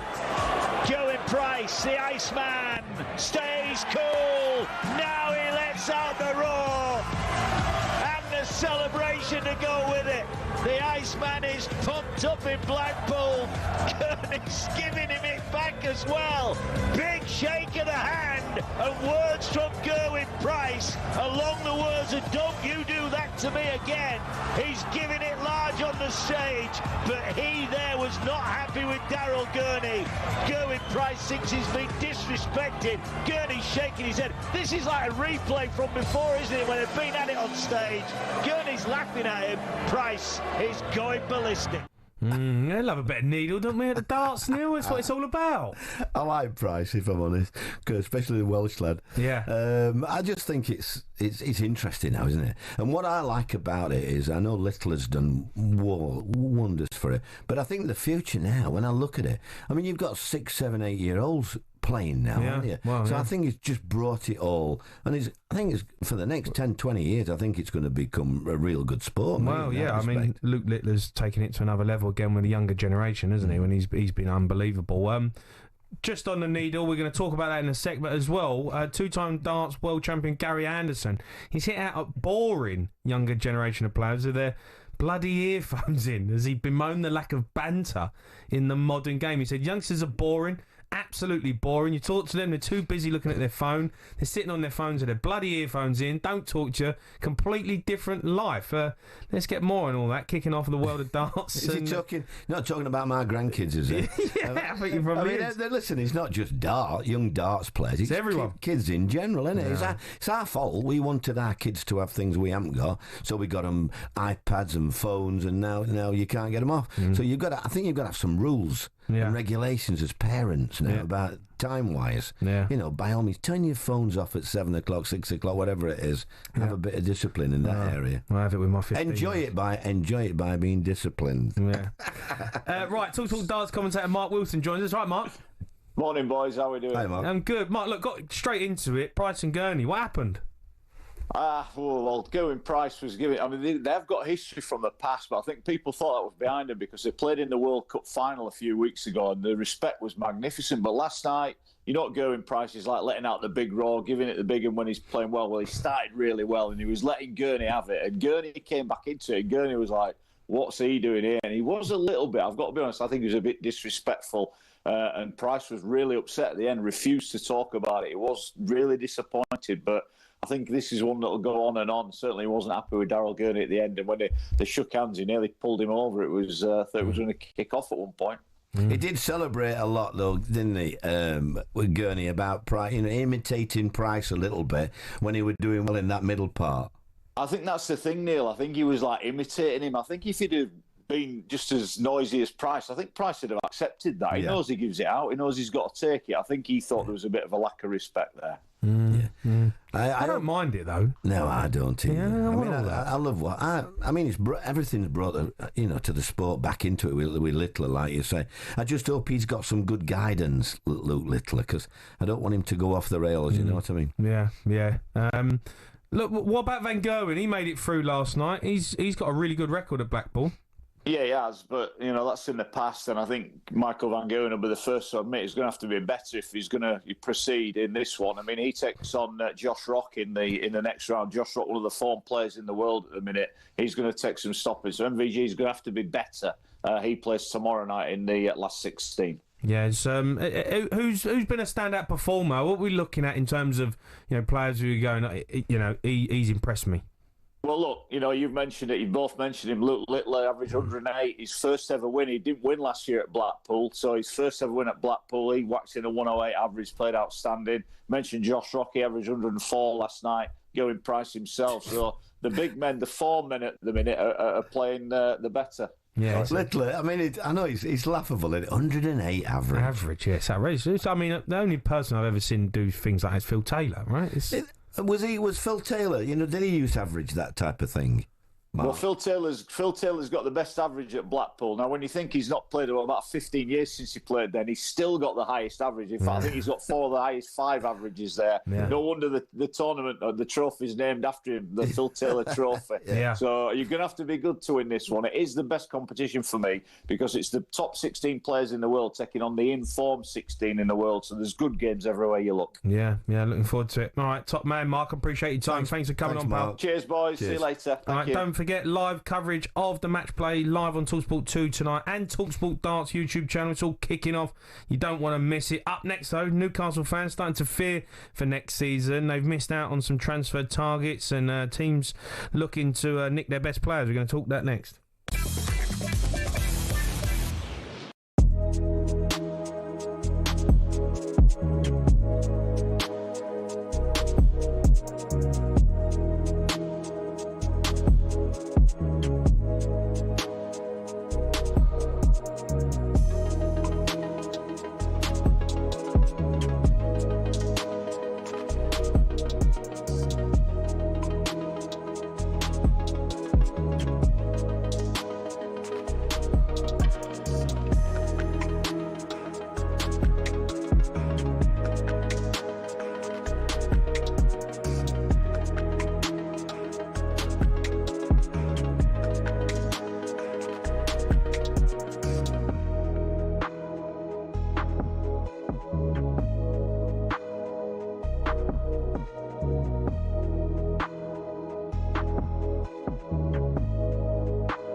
So is it really coming home again? Well, England and Sarina Wiegman are one game away from making the Euros finals. Their semi-final is live on talkSPORT tonight from 7 p.m. against Italy. I think it would be really disrespectful to Italy to think that we're the favourites. Complacency is just the biggest mistake you could make. The England boss has also condemned the horrific racist abuse suffered by defender Jess Carter on social media. It was addressed by teammate Georgia Stanway too, who was absolutely clear on the team's stance towards online trolls. To us, the people that are being abusive and saying these things and doing things like this, they're not fans. So it makes absolutely no difference to us putting that shirt on because we know that we're wearing it for the people that we stand next to, our families. Meanwhile, Brian Mbeumo is now a Man United player after sealing his move from Brentford. He joins on a 5-year contract after a fee that could rise to £71 million in value. United superfan Flex was on talkSPORT last night and he's fully behind the club's new tactic of signing in-form players from other top-flight clubs. I think Manchester United need to get back to basics and fundamentals of not doing the we're Man United, why are we going to sign a player from Brentford or from Wolves? No, that is exactly what Manchester United need to be doing. They need to be going around the league and trying to get the better players from the league where there's no settling in period. As always, there's more at talksport.com.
Good morning, this is talkSPORT Breakfast with Arnold Clark. Build your own car deal online, all with a few clicks. They make buying your next car easy. I'm Jamie O'Hara, and I've got Neil Warnock alongside me. On Saturday night, though, Wembley Stadium, Alexander Usyk cemented his place as one of the greatest heavyweight boxers of all time. Dominant knockout victory over Daniel Dubois. Dubois' dad, though, has come under some criticism for being too heavily involved in his son's career. On top of that, it's all come out that he threw a massive house party for their friends and family on the day of the fight. Here's legendary heavyweight Tony Bellew's thoughts on Dubois' dad being involved. He's got a fantastic coach in Don Charles in his corner. I'm sorry to say your father might be a brilliant father and be the best dad in the world, but understand this, you don't employ a boxing trainer to listen to your dad. It doesn't make sense. You don't employ a man to train you for 12 to 14 weeks, get you in the best shape of your life, to then get in the corner on fight night and look at your dad. I've got a very loving dad who followed me all around the world, was at every single professional fight I ever had. But if I'd have looked at my dad when I was facing him instead of Dave Caldwell, I'd have expected to slap off Dave Caldwell and tell him straight. And Dave would have done it as well. Yeah, it's all coming out now. I know you was with Simon Jordan yesterday. He was talking about it. Absolutely, yeah. Can't get involved if you're a massive fight like that. No, I mean, unfortunately, some dads are too powerful, aren't they? Yeah. And, I mean, he should know that his son needs proper preparation. I mean, what Simon was telling us really couldn't have helped him in his preparation. No. And I think it showed. I thought he was, lukewarm really into what I expected. I thought he was going to come out and have a right, Yeah. The opportunity didn't. They were talking about early rounds when he had him in a corner and they could have really let go. And he was just too nervous, He was outclassed. Tony Bello, I think he's talking sense there. Have you ever had to deal with parents, Neil? People? Absolutely, yeah. I remember. Oh goodness, me at Crystal Palace and all. What do they call him? The young lad, went to Tottenham. He went to Tottenham, 17, 18 years old, and I gave him his debut at Palace. And midfield lad. Oh, come on, Jamie. You can think of his name. You're throwing one of the viewers will someone would tell us. Tell us, won't they? Yeah, but go on. I wanted him. I played him in the first team, give him his debut. Yeah. And he was at school still, and then we wanted him to play, and his dad was John Bostock. That's him. That's the one. Good knowledge. John Bostock. Well done, son. Yeah. And good player. And then his dad was adamant, and he wanted him to go elsewhere, I think. And in fairness, I said to John, just have a couple of years here at Palace. It's a great club. You're going to get some games. Yeah. If you've got 100, 150 games under your belt, then you're going to go to a club and you're not going to get a kick, really. Yeah. Son, you're not going to get involved like you are here. Didn't. And his dad, obviously, I would think financially it was a proper move for him to go there. Yeah. But I think it ruined his career, Jamie. Because he never really recovered. He never really got game time. No. Ended up going abroad, I think Cyprus or somewhere. Yeah, he played abroad. I mean, he got a career out of it. But I remember when he came in at Tottenham and I was surprised because I know he played a couple of games at Palace. And I would have been involved at that time. I did, and I couldn't. It's all right, a manager saying that, but I suppose you've got to think about what your dad says when you're only 17. Of course. But I thought his dad gave him the wrong advice, if I'm honest, at that time. It happens, though, I guess, right? That dad's getting involved. I mean, my dad was massively involved in my career, but I never listened to him. But, sometimes they get things right, sometimes they get things wrong. But, you look at Dubois and you look at young footballers, you need the right team around you. We're talking about Scotty Scheffler, right? You've got to have the right team around, even at a young age now, especially if you're talented. You have, because it does start at a young age now, doesn't it? And the influence. I mean, I think you as a young lad, you do listen to your dad, don't you? Yeah, of course. And I think they are influenced. I think it's unfair that when you look at Dubois, the power that his dad's got. And he is a nice lad. But sometimes I think you get taken advantage of like that. Yeah. And I think his dad, like Tony Bellow says, needs to have a look at himself, look in the mirror at why his lad didn't perform as well as he should have done. Yeah. And I think his contribution didn't help. No. Your boy obviously plays golf. Have you've ever tried to give him some? No, I couldn't give him. only advice I give him is don't look at me. And he teaches. He's more passion. He teaches golf, and he's so patient, and not like me. Yeah. And I always said to him, Don't teach me, son, because it'll ruin your confidence. He's not gonna get me playing good golf at my age. No. Well, you're teeing it up on the fairway, Neil. Shocking. I know. As always, for much more top flight content, you can head over to talkSPORT Boxing YouTube channel. It's been a frustrating summer window though for Eddie Howe and Newcastle. The Magpies wanted to sign Mbuemo. He's gone Man United. Liam Delap, he's joined Chelsea. João Pedro signed for Chelsea as well. Hugo Ekitiké's joining Liverpool. Also last week it came out that Liverpool were going in for the star man Alexander Isak. Neil, bit of a concern for Eddie Howe? I think he will be concerned, yeah.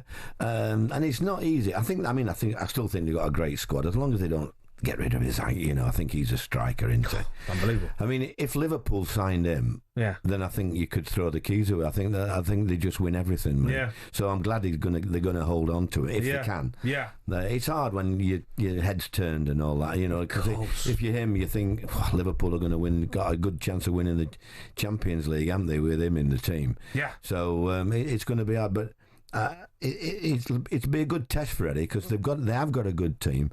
But it's hard to, when you get to that level, you've got to look at the players that the top 3 or 4 teams are looking at, haven't you? To improve. Yeah. Because they were a good side, Newcastle, and Eddie done a great job. I mean, there were talks about, I think it was Paul Mitchell, wasn't it, when he left, about how they do that, and now they're saying, it's affected them.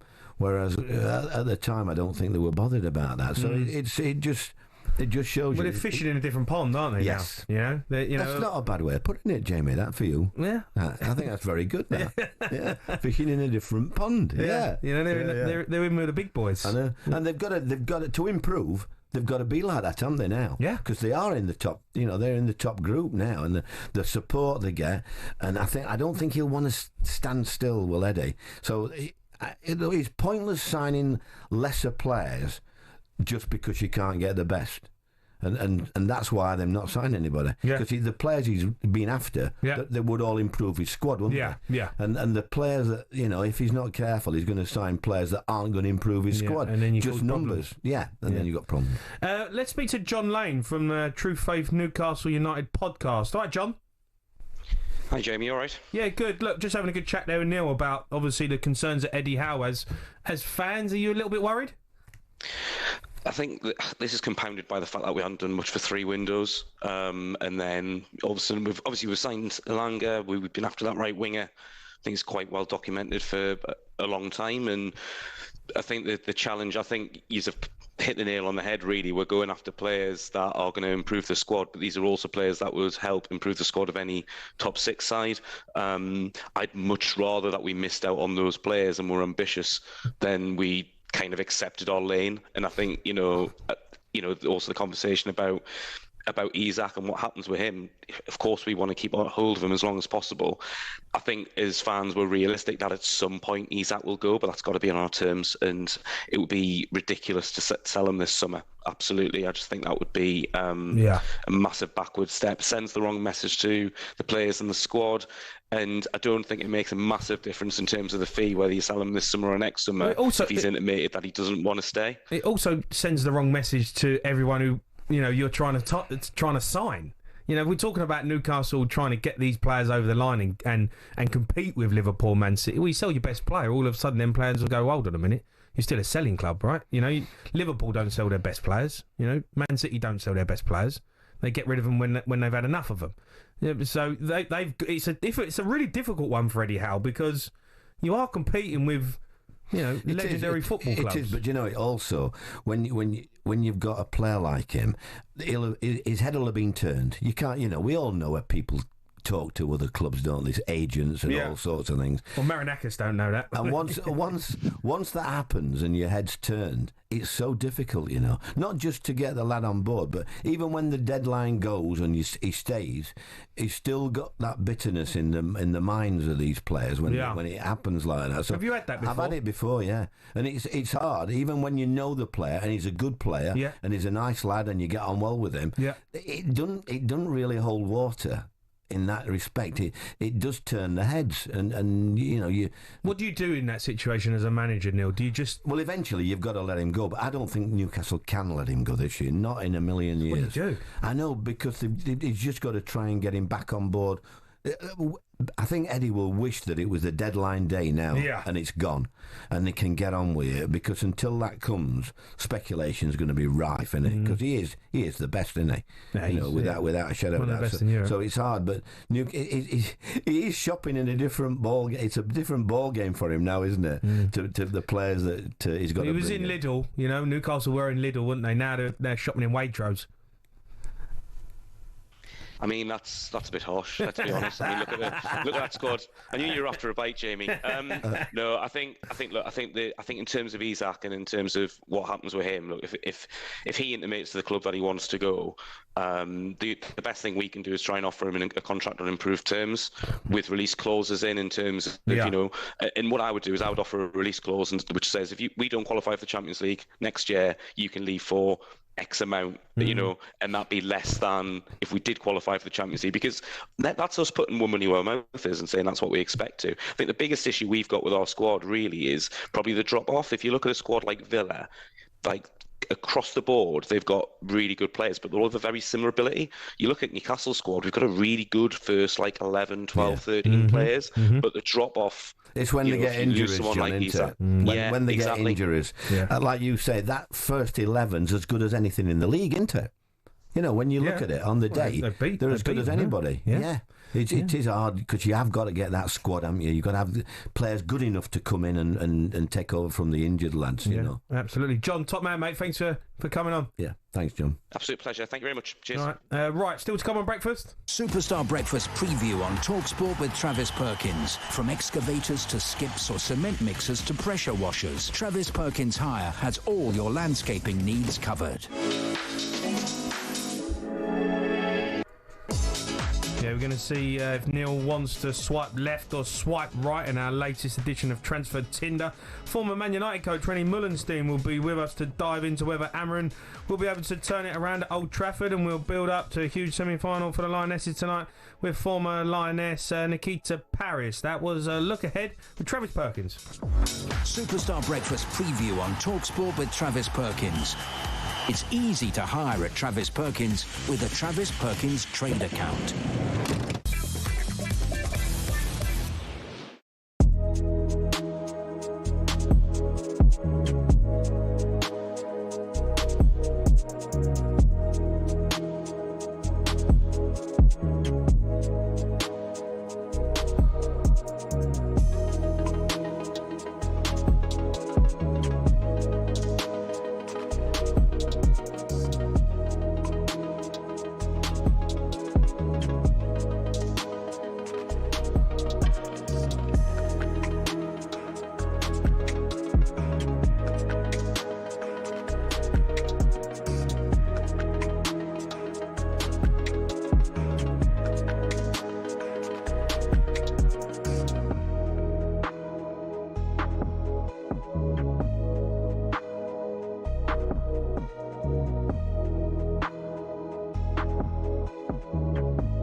for listening to talkSPORT Breakfast. Me, Jamie O'Hara, and Neil Warnock. Less than a month ago until the Premier League is back. So let's have a bit of a relegation chat. The last 6 teams to be promoted have gone straight back down. This year, 3 are Sunderland, Burnley and Leeds. So far this summer, teams have spent... Leeds have done 40 million.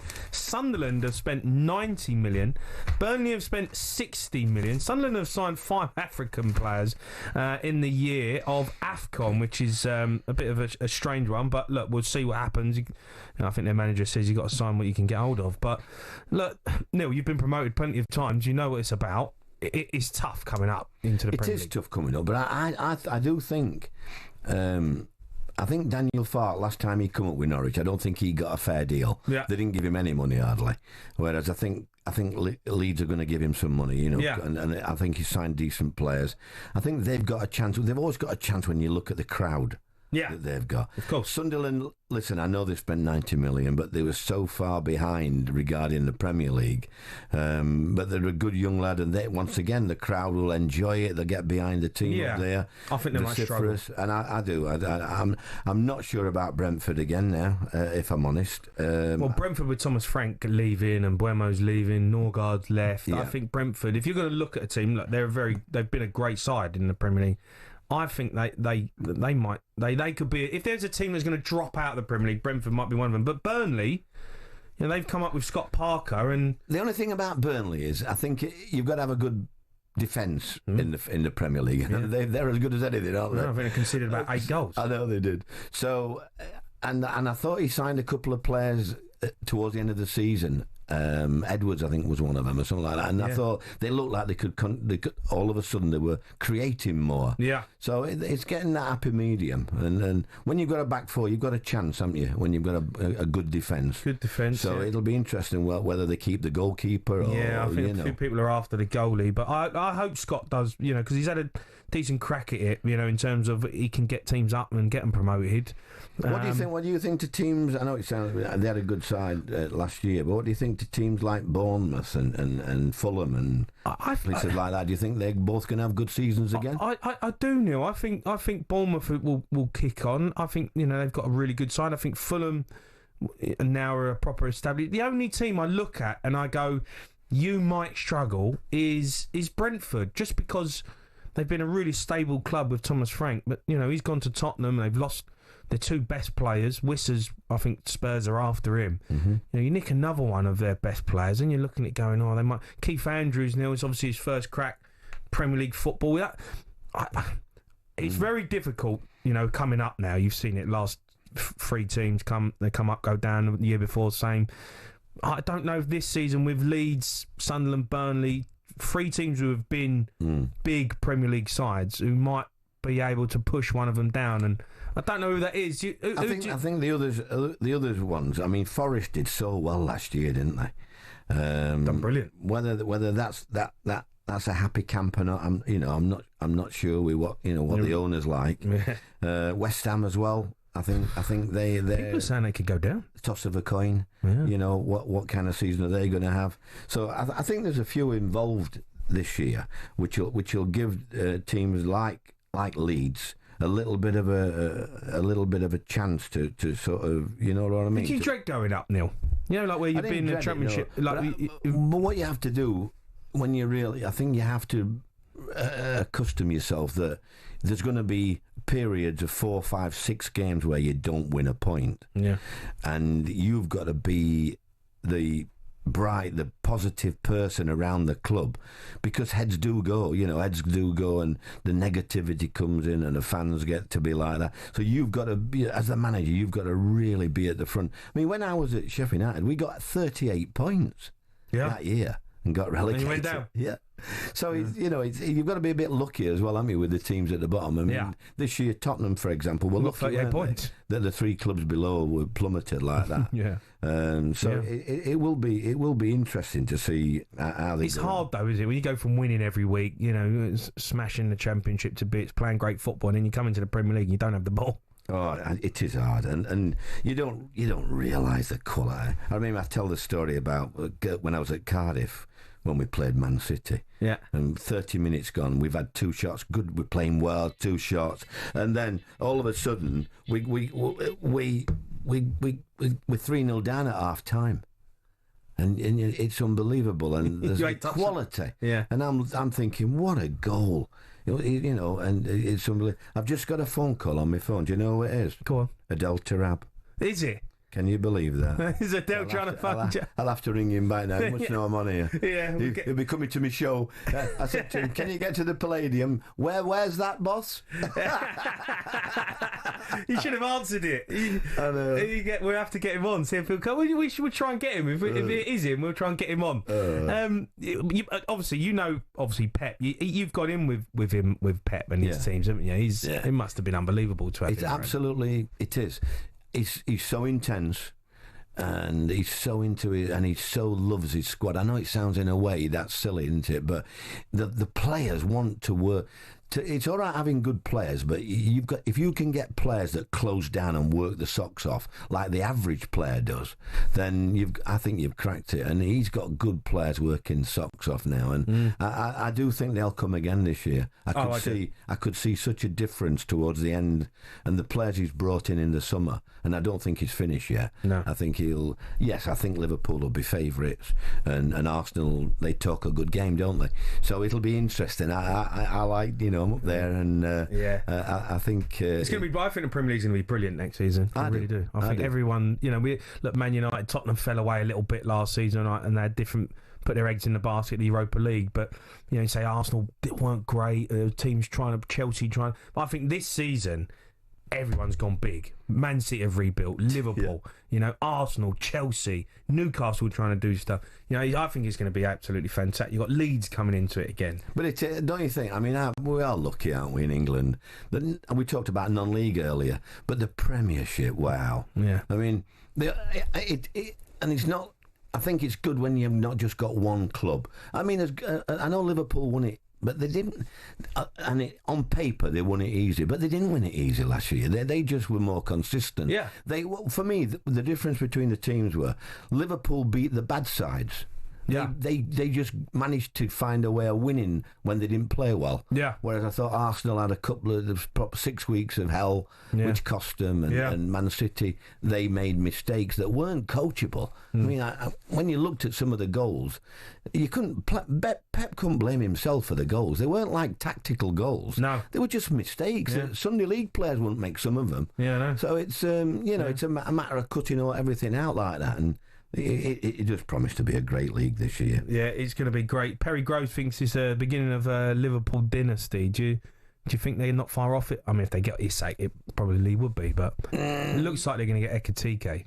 Yeah, but even so, I think that's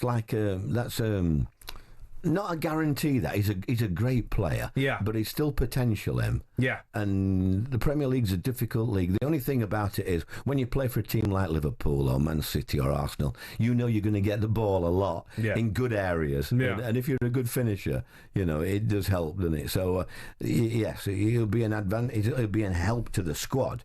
But I'm glad it's not. Do you think Man City? I think Man City will be back. I think Man City are going to be back next season. I do. Yeah, I do. I mean, having watched them and the buzz around the place when I saw it, it was and all credit to Palace for beating them in the cup final, because I didn't see that coming either. No, if I'm honest. No, it was unbelievable.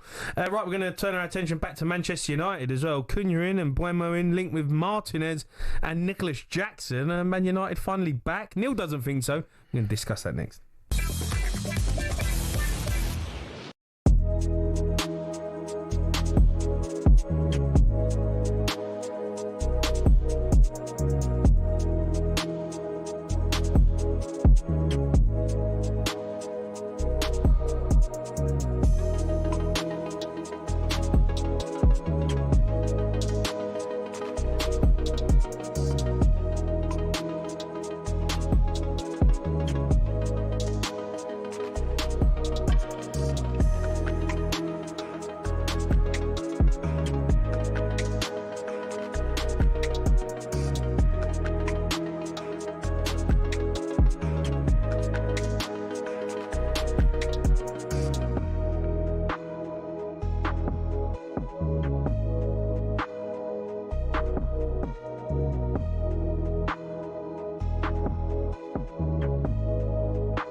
So is it really coming home again? Well, England and Sarina Wiegman are one game away from making the Euros finals. Their semi-final is live on talkSPORT tonight from 7 p.m. against Italy. I think it would be really disrespectful to Italy to think that we're the favourites. They made the semi-final just like we did, and that's very impressive for any team that makes the semi-final.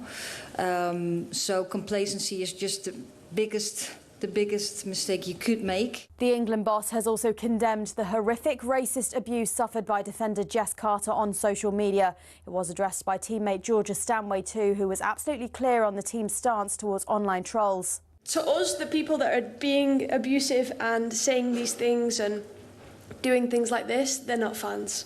So it makes absolutely no difference to us putting that shirt on, because we know that we're wearing it for the people that we stand next to, our families, the actual fans that are here to watch the game, to enjoy the game. And yeah, I say it with power because I really believe it. I believe that people like that aren't deserved to be called fans. Elsewhere, we've got live rugby from 11 a.m. this morning on talkSPORT 2 as the Lions face the First Nations and Pacifica 15.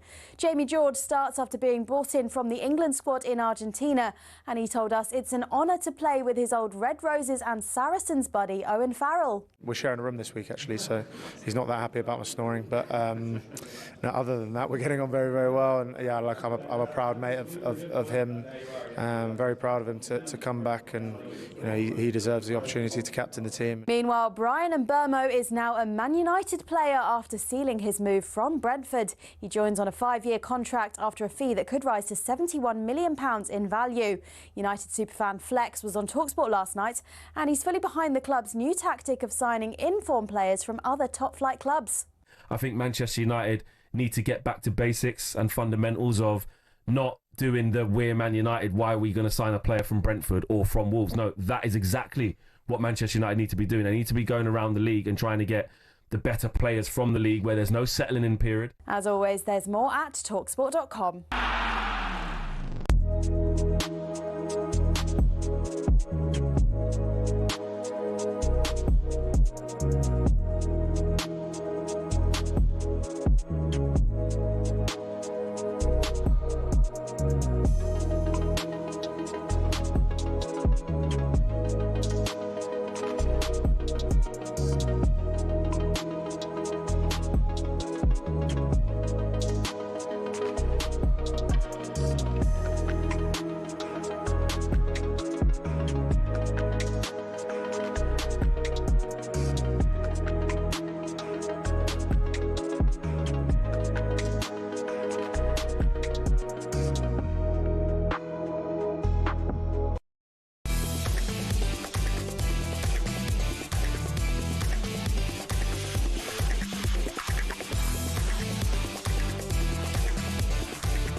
Yeah, good morning. This is talkSPORT Breakfast with Arnold Clark. Get the UK's best used car deals guaranteed. I'm Jamie O'Hara and I'm joined by the legend Neil Warnock alongside me this morning. My former Spurs teammate and the man Neil turned into an absolute superstar at QPR, Adel Taarabt. He's going to be joining the show live at 9 a.m. He's just been on the phone to him. Hey, listen, don't bank on that, okay? He might not turn up. You might not be able to find him. When was the last time you see Adel? From years and years ago. Oh, really? Yeah. I mean, I've spoke to him a few times. Yeah. And I've tried to get him. I've told him about me. You're doing a show, right? You're doing a tour. I'm doing that London Palladium, and I've told him, Adel, it's the 18th of September. Make sure you come. And but you know what it's like. And I said to the lads that are coming now, because I've got like Jimmy Mackey, Tommy Smith, and a couple of the players, Clint Hill, and that. And I said to them, he'll probably not turn up, will he? Turn up with black gloves on. Yeah. Well, I always said that to him, don't I? Yeah. Don't don't wear black gloves. He's coming on at 9. We're also going to speak to another of Neil's ex-forwards, Ross McCormack. We're going to find out whether he's been back in Leeds to stay in the Premier League this season, and if Russell Martin can show everyone why he was right choice for Rangers manager in the Champions League qualifier tonight. Former Lion Ben Kay will tell us if Owen Farrell can prove he deserves a place in the Test side. Live on talkSPORT 2 today at 11. We're going to have loads of fun. First, last night, Manchester United announced their latest signing at number 19 for a whopping £71 million. Kicks onto his right foot, whips across it, and Mbeumo scores. They've done it again. What an effort from Brian Mbeumo. Manchester United is pleased to confirm that Brian Mbeumo has joined the club. I think he's a good signing now. I really do. Strong, powerful, direct, can finish. Along with Cunha, I think it's a step in the right direction. Crucially, I mean, you can't overstate this enough, particularly with regard to Manchester United, a Premier League proven footballer. Mbeumo chasing into the penalty area. Cameron's in trouble, and Mbeumo pokes it in. It's an outstanding finish. I think his performance level of consistency has been extraordinary at Brentford. And he absolutely deserves a move to a big club. And his ambitions, I love it. You can't achieve anything without ambitions. That penalty technique, that work rate, you know, the scoring from open play usually. I mean, he is, he's remarkable. Decent ball into the area, and Mbeumo volleys it home. What a goal from Brian Mbeumo. Yeah, that's right. What felt like months of speculation, the deal is finally done. Brian Mbeumo is a Manchester United player. Despite interest from Tottenham, Newcastle, he followed his childhood dream of playing for United. Even without European football, it still shows that Manchester United are, a big pull, Neil, when it comes to getting the best players. I think they are one of the biggest clubs in the world, aren't they? Regarding, what people all around the world think about Man United when they think about English football, yeah, of course. And it's a big pull, and I think it was obvious from day one that he wanted to push. I mean, the stories in the paper today about how Brentford are trying to get him to go to Newcastle and Tottenham.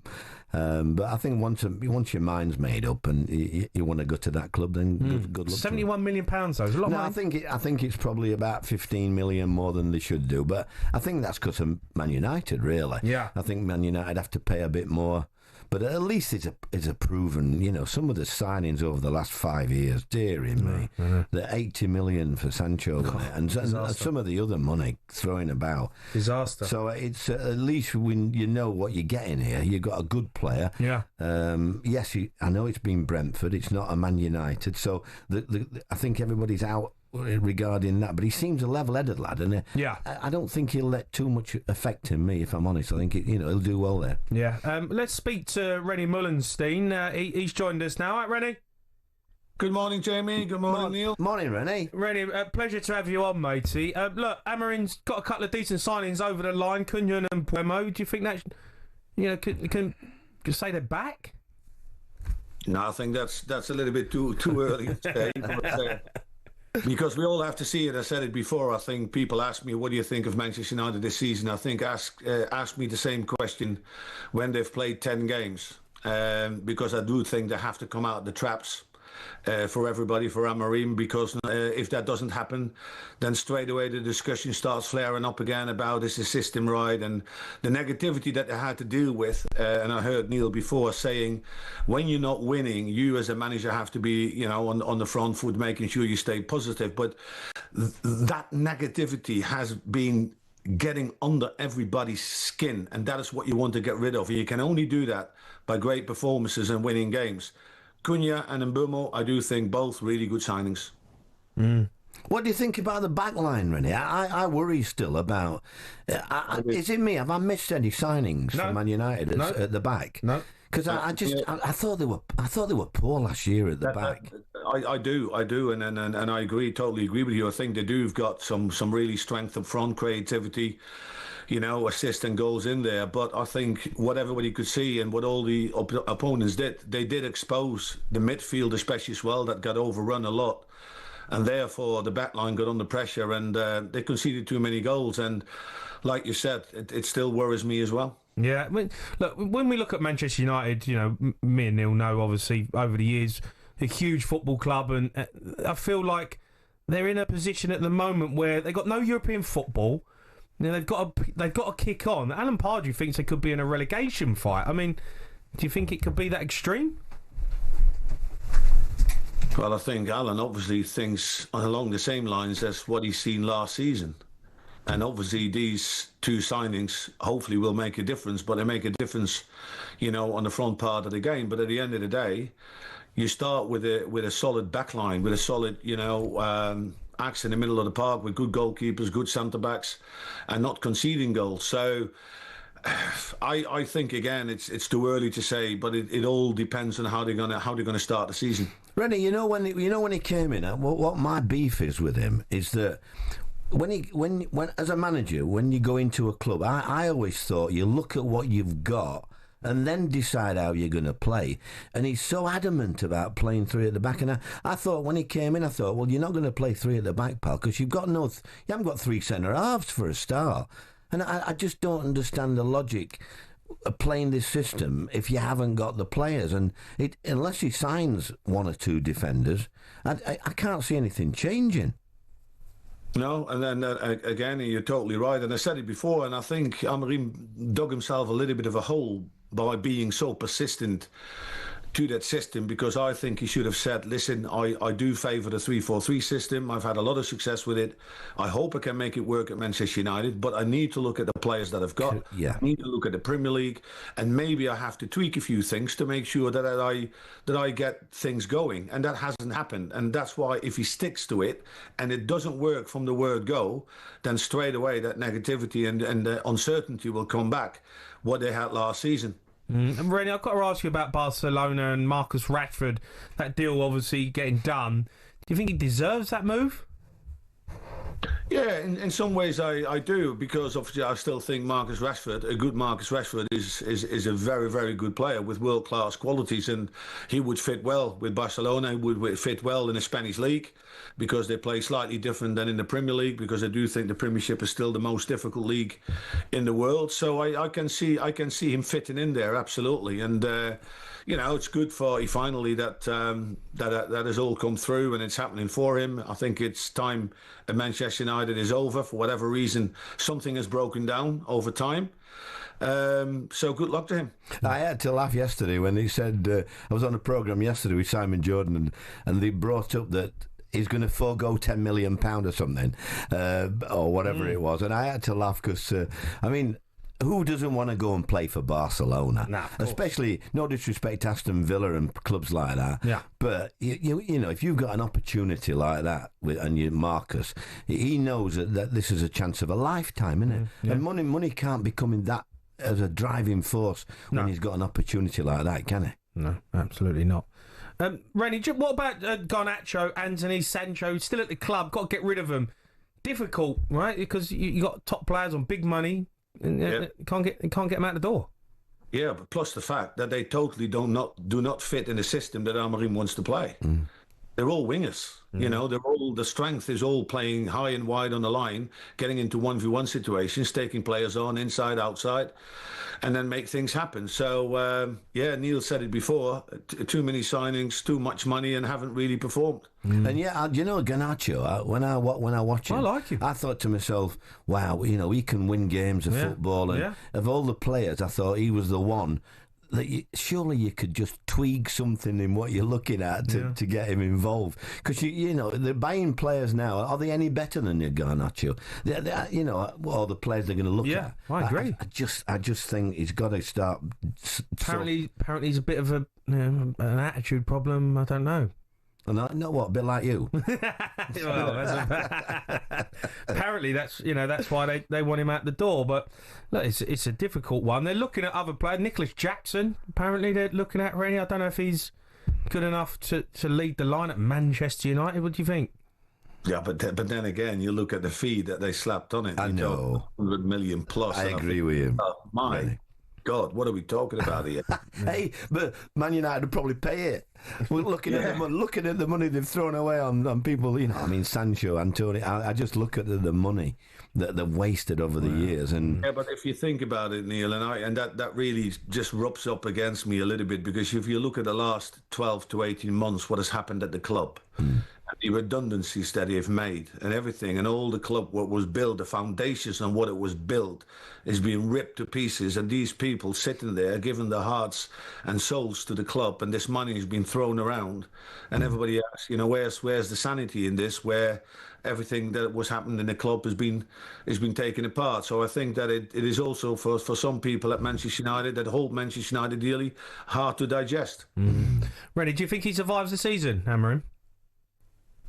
Only when he keeps winning games. I was just going to say that, Rennie, as well. As a manager, you can survive anything if you win games, can't you? But I just can't see the back line. He's got to have surely he's got to have some players up his sleeve for the defenders. He can't go into the season with that same back five. I mean, he's got to sign some players, that's for sure. They need to figure out some... need a goalkeeper if Onana is out for a long time, but we all know that Onana wasn't. Did you see Martinez mentioned today? Martinez, 40 million. I think he'll be 40 million in his own mind, won't he? Because he thinks he's the best, isn't he? So that'll be a good character. But the thing is, he is a leader. Character. He is a leader, though, isn't he, Em? Yeah. I can see him getting out of the dressing room, and you've always had, when they've been successful, Rennie, you've always had a good goalkeeper, haven't you? A strong goalkeeper. Absolutely, it starts from there, definitely, 100%. Rennie, you're a star. Thanks for coming on, matey. Just one thing, Neil. If you speak to Adel Taarabt later, I had him at Fulham. Make sure you give him my regard. I will. What was he like? Hey, once, Rennie, I must tell you quickly. When we played Fulham once, I substituted him at Fulham because he weren't doing enough, and he went into the dressing room, got changed, and went back on caught a bus. He caught a bus outside the ground home or something like that one. He took off home. I know. Oh, Adel. Yeah, I'll give you your regards. Yeah, he's coming on at 9. Rennie Mullenstein there, former Manchester United coach. Coming up next, we're going to discuss the chances of the Lionesses tonight, live on talkSPORT.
just discussing if Adel Taarabt is actually going to turn up and come on. He said he's coming on. No. 9 a.m. Adel is going to come on and have a chat with us. If you were listening before 7 a.m. this morning, though, you'd have heard 2016 Euro winner Jose Fonte telling us how Neil wasn't having his white boots or headband during their time at Crystal Palace. His former Sheffield United striker Paul Pescasolido explaining Neil's Jedi-like powers when it came to dropping players. I managed to score a perfect hat-trick, right foot, left foot, and a header. And I was absolutely delighted. And I remember thinking to myself that weekend, I'm going to see the gaffer on Monday. I'm going to demand that I start from here on in. I'm not taking no for an answer. That's all there is to it. Anyway, we start training Monday morning. I'm running around the pitch, and the gaffer pulls me to one side, and he says, Pesh, I'm delighted for you, fantastic hat-trick, but I just wanted to let you know that come Saturday, I'm going to have you back on the bench again. I really love the way when you come off the bench, the supporters get so enthused. And by the end of it, he had me completely convinced. I remember thinking to myself, I left that meeting, I'm back joining up with the lads, and like, well, what did the gaffer say? Well, what did he say? He said, well, hold on a minute. He just told me I'm dropped for Saturday and back on the bench. And I remember thinking to myself, I think this guy has Jedi qualities, because he had convinced me that was the best for both of us. That's amazing. He was a gem of a lad, I know, Pesky. Yeah, sounds like a great lad. He was, honestly. He was the one, can you remember the bowling alley thing up at Scarborough? Well, no, you'll have to come to the show for that, Jamie. Yeah, I'll say but we had some laughs when we were there. But, good centre forward. I don't mind having laughs if the lads put it in, and he worked his socks off him, and he was a super lad in the dressing room. And by the way, it's an art to keep players on the bench and keep them happy.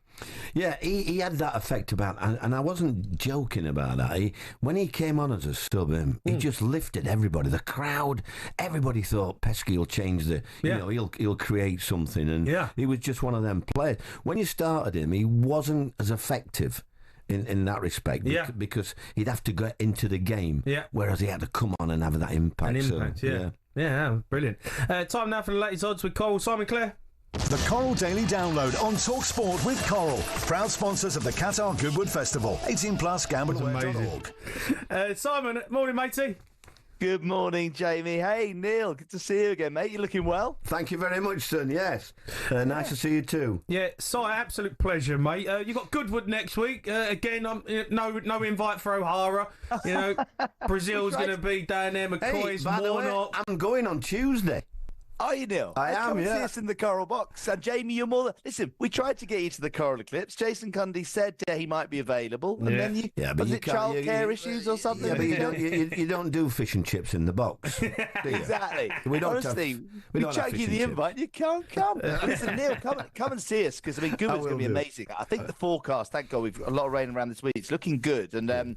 the quality of the race is going to be absolutely fantastic. The best horse around, bar none, Field of Gold, is running on the Wednesday in the Sussex Stakes. That's going to be a big star draw. So you're coming on the wrong day, Neil. I can't be helped. You know me. I only back the colours. Any grey horses on the Tuesdays? Yeah, there will be on the Tuesday, and Field of Gold's are great as well. But no, it's going to be brilliant. And Saturday, actually, we've got a great meeting at Saturday. The King George. This is one of the richest races staged in Britain. £1.5 million. Wow. At the King George. Wow. And we got a French horse, Calandagan, who keeps coming up short, not quite getting his head in front. Jan Bruegel from Aidan O'Brien, the all-conquering Aidan O'Brien. He's the joint favourite. And then two English horses, Calapuna and Rebels Romance. So that's on Saturday to look forward to. And then a great meeting, and Brazil and the team down in the box. Yeah, everyone's down there going to be enjoying themselves. Glorious Goodwood. You can come too, Jamie. Yeah, I know. So I need to get myself down now. I miss out on all the good gigs. Let's talk about. Can I ask you about the Women's Euros? England v Italy at semi-finals, live on talkSPORT. Big chance for England here. Massive. I think it's an opportunity to get to the final. It is. Look, but we saw against Sweden. I mean, that was a painful watch. It was such a tight game. Great comeback by the Lionesses in that last 15 minutes, and then extra time was all Sweden, and then they just about got over the line in a mental penalty shootout. I mean, it was just like watching the England men's team over the years to see how hard work England made of that match against Sweden, and Italy should be. A weaker side in many ways than Sweden. They're 8-13 England, 3-1 the draw, 4-1 Italy. So England are 2-7 just to get through penalties. To win on penalties is 11-1. We don't really want that. And they'll likely face a Spanish side who are a similar price to beat Germany tomorrow night. Come on, what about, let's get into the proper games now. What about cricket? Can we just talk about the proper games now? What is the price for this next Test match? Well, it's funny that real sort of nostalgia. It's 20. There's a lot of celebration of the 2005 Ashes series, which I remember so well. Incredible, everyone calling it the greatest series ever. 20 years on, but we're in the middle of a really good Test series. I mean, that last match was fantastic. England managed to get over the line there, 2-1 to England, and this India side are good. The prices for the series for the match come out starting tomorrow. Even money England, 9-4 India. So India a big price at 9-4 to try and come back to make it. They could have won every game, couldn't they, India? Absolutely, the opportunity, the first Test match, how England won that. Yeah. I'll never But that's what I'm saying, and I suppose England are shorter because they're at home and they keep finding a way to win. Yeah. But it's absolutely fantastic. And England are, the shortest price in terms of the actual series with 2 Test matches to go is 13-8, England 3, India 2, 3-2. So it just shows you that we do believe as bookies that, this is going to go all the way, if you know what I mean. So it's been brilliant. It's been so good. I haven't seen a Test match like this for a while. Normally they're over in 3 days recently in modern day. Well, yeah, particularly Bazball. I mean, and we don't see draws anymore, do we? No. I haven't really looked at the weather forecast. There is a bit of rain around the next few days, so but the way they play their cricket, it doesn't really matter if there's only 3.5 days play instead of 5. You get a result. So it's going to be such good fun to follow. Have you been listening to the show at all this morning? I have indeed, Neil. I have. Well, I would like to know what odds Adel Taarabt actually ringing in at 9 o'clock. Well, given he's such a reliable character, I'd say he's about 20-1 to ring. 2-1 not to ring. Even if he's promised you. Listen, quick question. I know we haven't got time, but I just was overhearing you chatting about relegation. I thought I'd just chuck that in. Go on. I thought it was fascinating. Burnley and Sunderland are both 3-1 on to go down. We know you teed up the last 2 years. All 6 promoted sides from the Championship have gone down. Yeah. We then give Leeds more of a chance, 11-10. We're actually saying their odds against go down. And the teams you called out, the shortest price of the current crop of Premier League sides. You're right, Jamie. Brentford 100-30 to go down. Then 7-2 Wolves. We haven't really touched on much. 5-1 West Ham. You called that out. And then 8-1 Forest, Neil, you said may not be a happy camp despite a great season last season. And so those are but like you said, the hardest thing about the Premier League is however much you want the promoted sides to stay up, you've got to work out 3 have to go down. 3 got to go down. Yeah, exactly. So which is the kind of, you've got to always anticipate which the club is going to suddenly struggle, who may not have struggled last season. But it's tough. It's tough. It's going to be interesting. I can't wait for the season to start, to be fair. There's going to be loads going on. It's going to be a good one. So enjoy Goodwood. Listen, we might see you there, and I'll see you on Tuesday, Neil. Yeah, Neil's going to be down there. He's going to be enjoying himself. Glorious Goodwood. The Coral Boys are going to be down there. That was the look at the latest odds. All thanks to Coral. 18+, began with dog. Coming up, we get Coral Daily Download on talkSPORT with Coral. Proud sponsors of the Qatar Goodwood Festival. 18+, gambleaware.org. Coming up, we're going to celebrate the news at Gazza. He's all well and at home. Neil's going to tell us why he was such a special player next.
is it really coming home again? Well, England and Sarina Wiegman are one game away from making the Euros finals. Their semi-final is live on talkSPORT tonight from 7 p.m. against Italy. I think it would be really disrespectful to Italy to think that we're the favourites. Complacency is just the biggest mistake you could make. The England boss has also condemned the horrific racist abuse suffered by defender Jess Carter on social media. It was addressed by teammate Georgia Stanway too, who was absolutely clear on the team's stance towards online trolls. To us, the people that are being abusive and saying these things and doing things like this, they're not fans.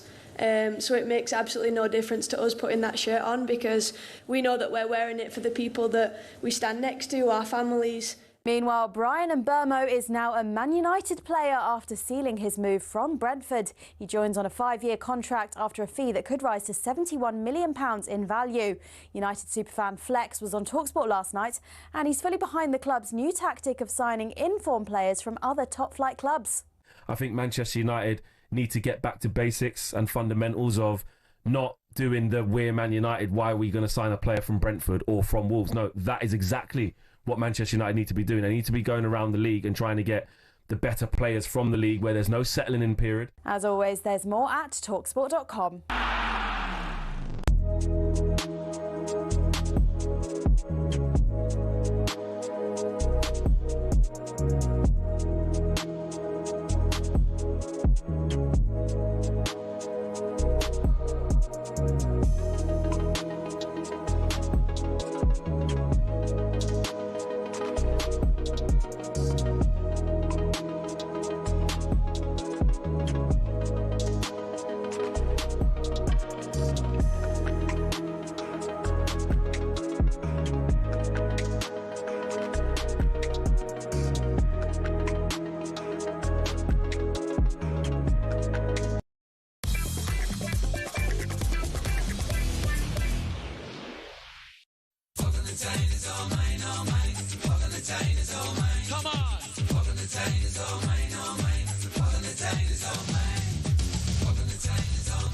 You are listening to talkSPORT Breakfast with Arnold Clark at Buy a Car and opt in to Arnold Clark Rewards to enjoy access to great giveaways and everyday perks.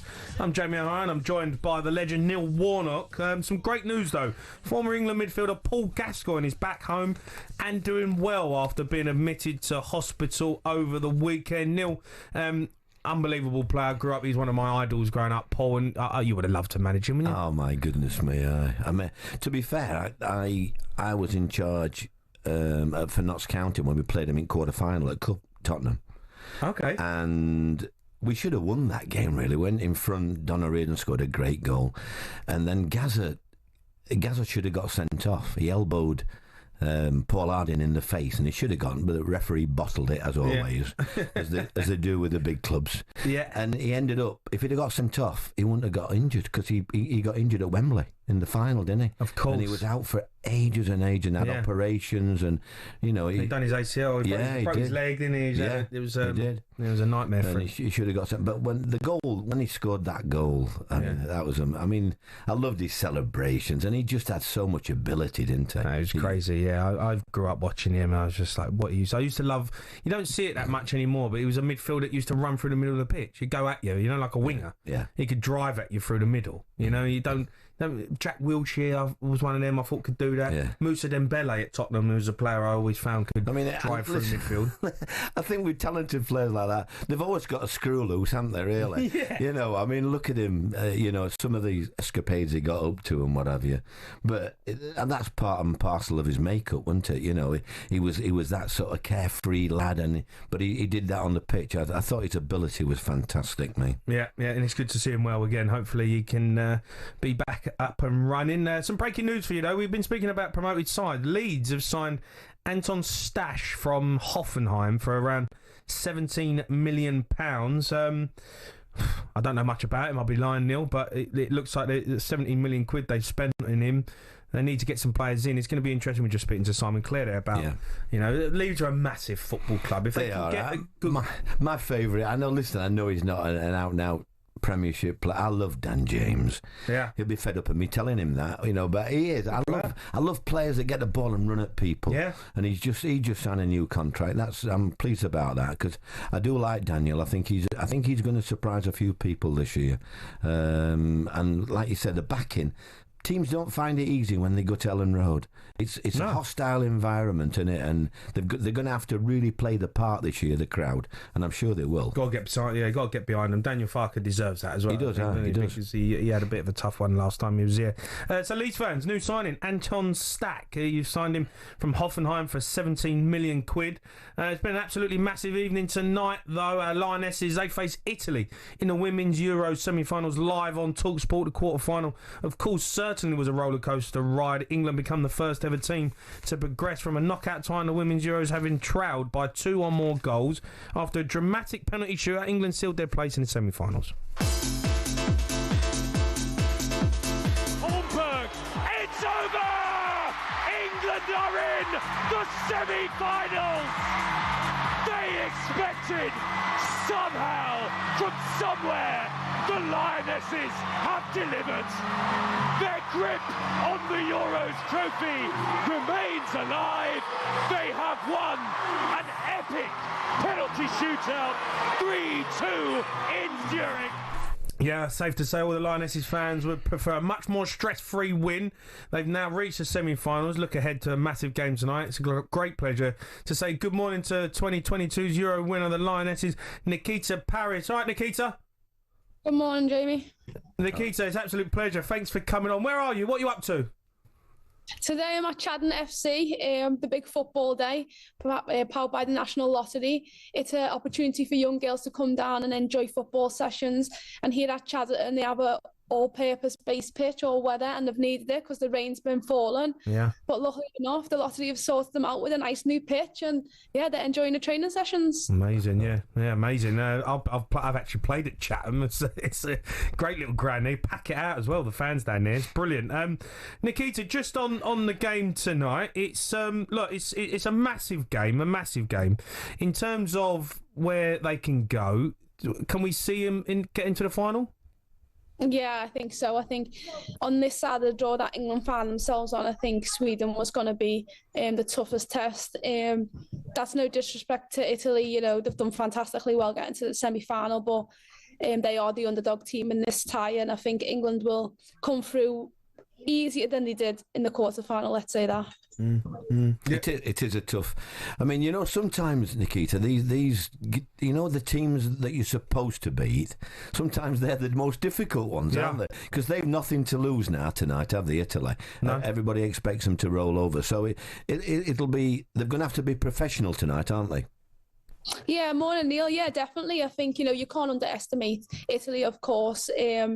But I do think, the style in which Italy do play is definitely something that won't cause a massive problem to England in terms of, they like to sit off and allow become more Italian, pretty much defensive based, whereas Sweden were more counter-attacking, and their pace and power caused England a lot of problems. Nikita, the other night, obviously with 2-0 down, it looked like we were dead and buried, but the subs made a massive difference. Yeah, I've speaking earlier. You think you can't get your head around this, can you? Well, I just, I can't believe the subs. I'm expecting there to be changes. Sarina Wiegman surely has got to make some changes because we were really poor in that first 45 minutes against Sweden. We've seen that Sarina doesn't like to make many changes, and I can't see it making that many changes going forward, considering this is the semi-final and the next step is obviously the final if they do get through, which then causes a bit of inconsistency with, you tend to, through a tournament, try and keep similar starting 11 for cohesion, but obviously the subs have done unbelievable and they've really impacted every game in which they've come on, and there's been various different substitutions at times and they've all played the part, and it takes more than 11 players to win a tournament. Yeah. If you were one of them subs that come on and change the game, Nikita, would you be so disappointed if you didn't get picked for the next one? I think naturally as a footballer, you want to be in the starting 11, so you're doing everything you can in training, in games when you get the opportunity to want to start. But ultimately, Sarina isn't a person or a manager that likes to make too many changes in tournament. Yeah, look, you've played under Sarina Wiegman. Did you practice penalties?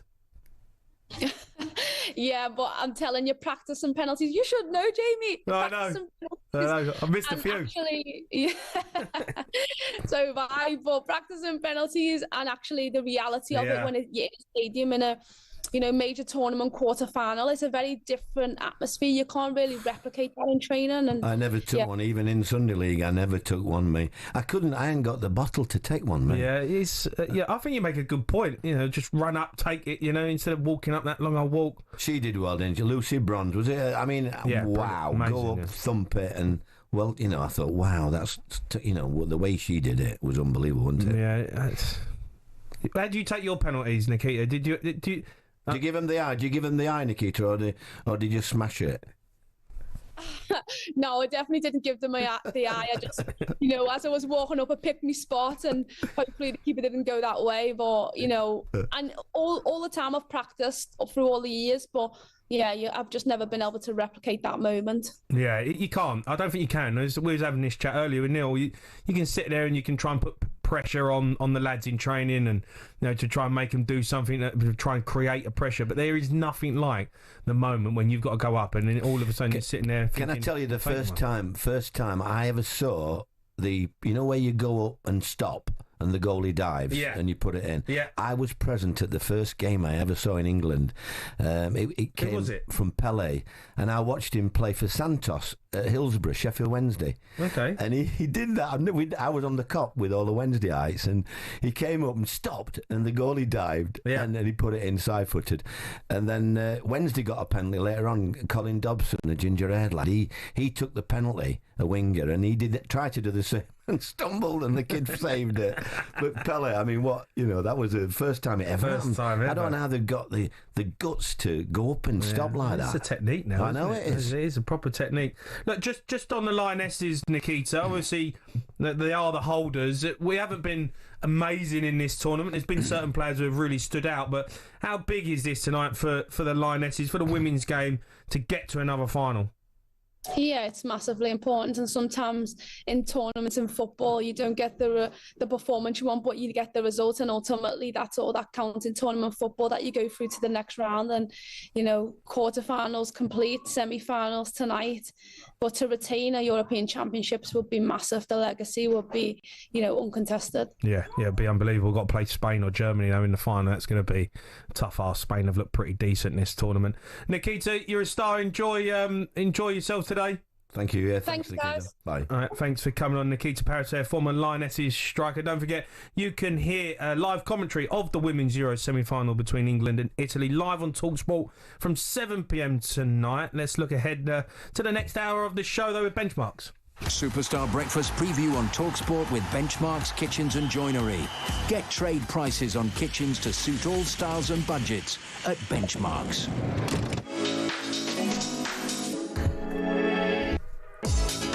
Yeah, my former Spurs teammate and the man Neil turned into an absolute superstar at QPR, Adel Taarabt, is coming on, hopefully, at 9 a.m. So we're taking bets in here whether he's going to pick up the phone, but we're confident that Adel's going to come on just because Neil Warnock here. He's regarded as one of the greatest players at QPR of the modern era. Get in touch on WhatsApp. Send us a voice note with any questions you might have for Adel. We'll play them out to him. 03 717 223344. That was our breakfast preview with Benchmarks. Superstar Breakfast preview on talkSPORT with Benchmarks Kitchens and Joinery. All our Benchmarks kitchen doors come with a 5-year guarantee. Terms and conditions apply.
Breakfast, me, Jamie O'Hara Neil Warnock. Coldplay back at Wembley this summer. We've got a huge VIP prize up for grabs for one lucky listener.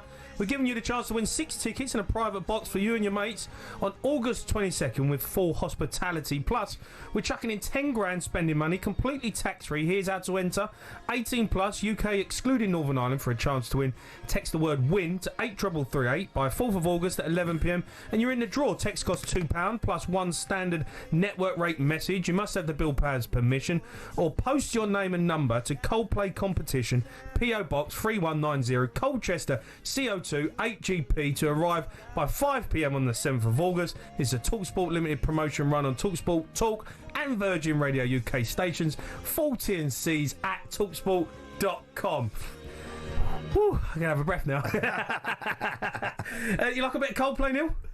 I think they're good. I think they're very good, yeah. But, you know, I'm more of a Tamla Motown pal, me. You know, I know.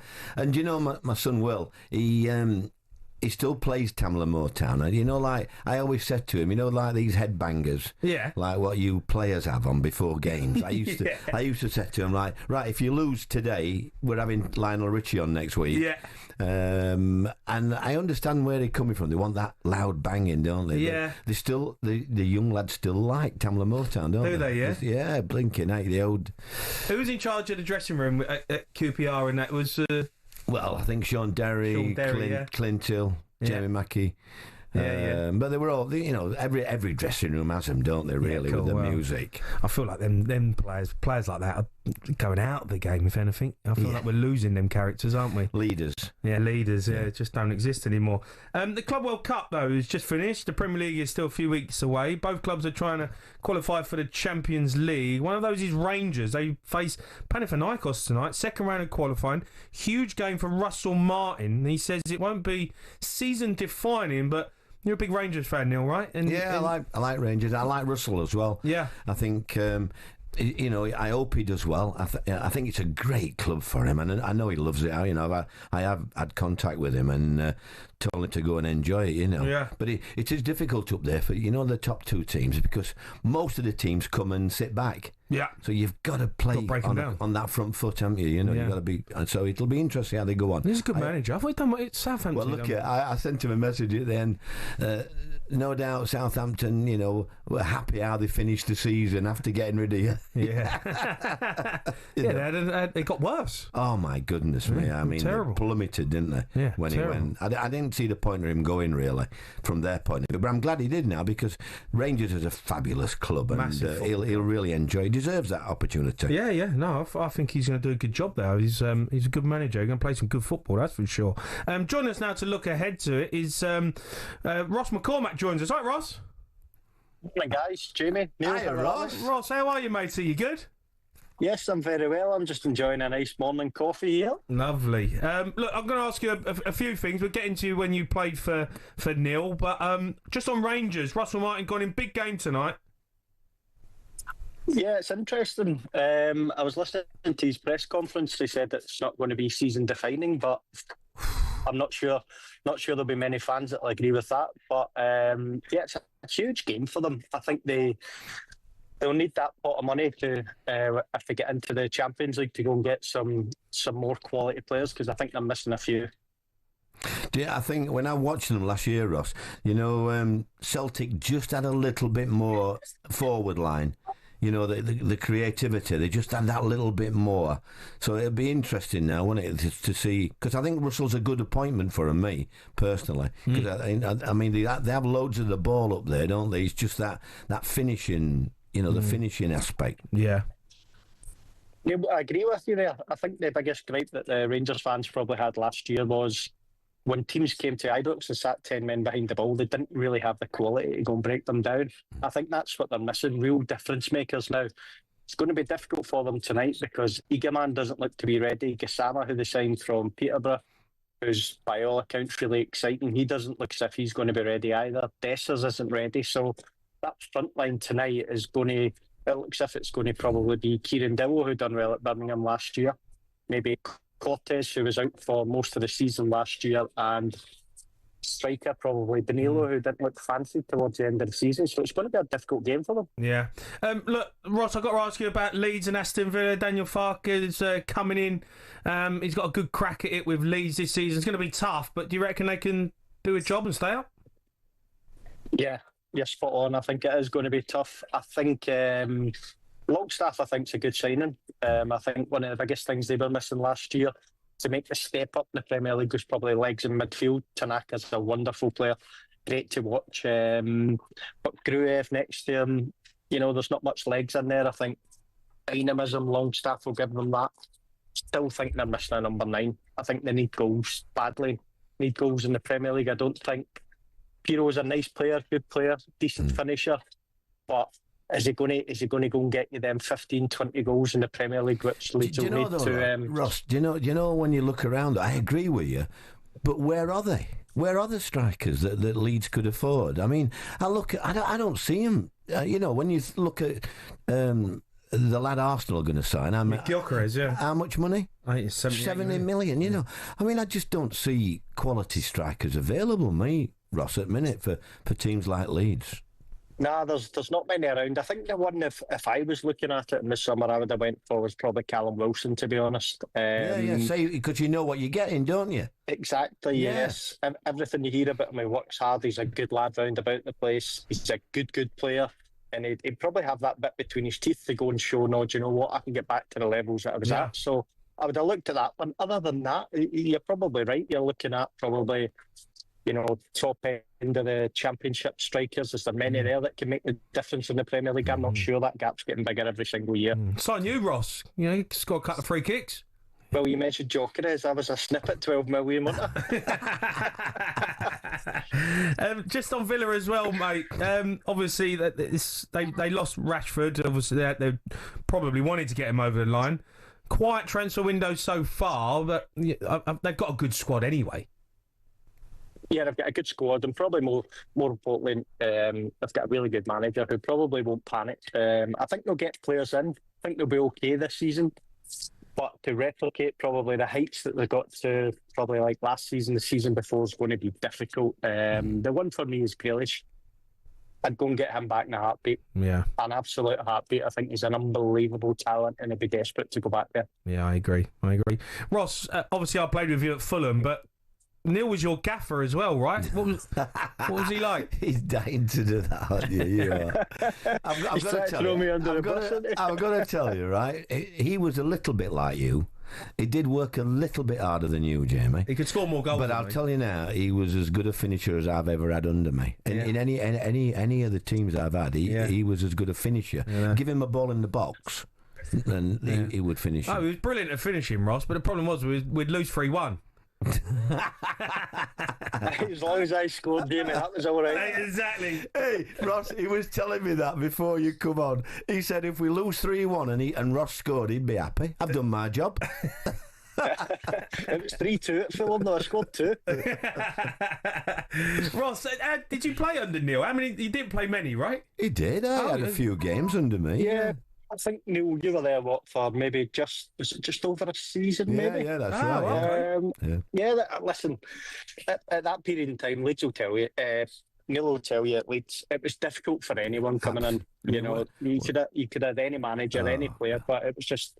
It was as if at that period in time it was destined to fail. When I turned up, there were demonstrations outside the ground to get Ken Bates and that to get him out, and all this. Disaster. So I just tried to dampen the fire, really. Yeah. And so it was a difficult time, that. Yeah. But, the lads were a good set of lads, and the training ground's great, So my grandkids live in Boston Spa, which is just at the side. So I'm going to nip in and see Daniel a bit, because I like Daniel, Ross. I think he's a genuine lad. I think he'll try and get the players in that they can afford, and I think they'll give them. I think they've got an outside chance of staying up. Yeah, I agree.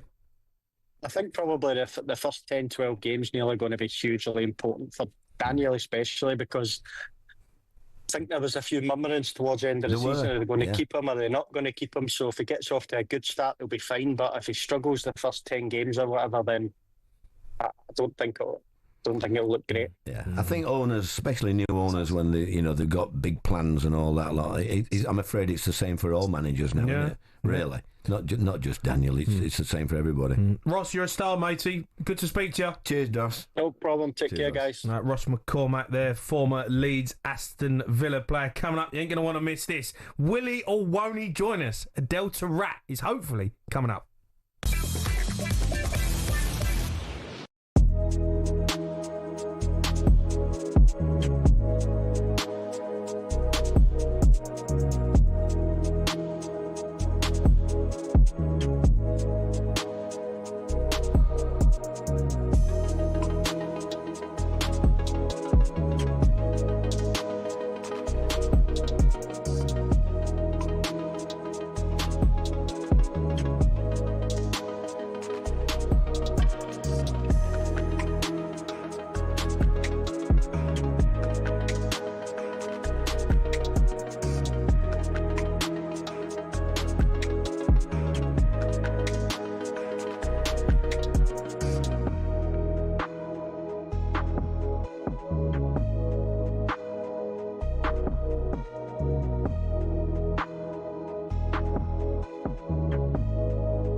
So is it really coming home again? Well, England and Sarina Wiegman are one game away from making the Euros finals. Their semi-final is live on talkSPORT tonight from 7 p.m. against Italy. I think it would be really disrespectful to Italy to think that we're the favourites. They made the semi-final just like we did, and that's very impressive for any team that makes the semi-final. So complacency is just the biggest mistake you could make. The England boss has also condemned the horrific racist abuse suffered by defender Jess Carter on social media. It was addressed by teammate Georgia Stanway too, who was absolutely clear on the team's stance towards online trolls. To us, the people that are being abusive and saying these things and doing things like this, they're not fans. So it makes absolutely no difference to us putting that shirt on, because we know that we're wearing it for the people that we stand next to, our families, the actual fans that are here to watch the game, to enjoy the game. And yeah, I say it with power because I really believe it. I believe that people like that aren't deserved to be called fans. Elsewhere, we've got live rugby from 11 a.m. this morning on talkSPORT 2 as the Lions face the First Nations and Pacifica 15. Jamie George starts after being brought in from the England squad in Argentina, and he told us it's an honour to play with his old Red Roses and Saracens buddy Owen Farrell. We're sharing a room this week actually, so he's not that happy about my snoring, but no, other than that, we're getting on very, very well. And yeah, like I'm a proud mate of him.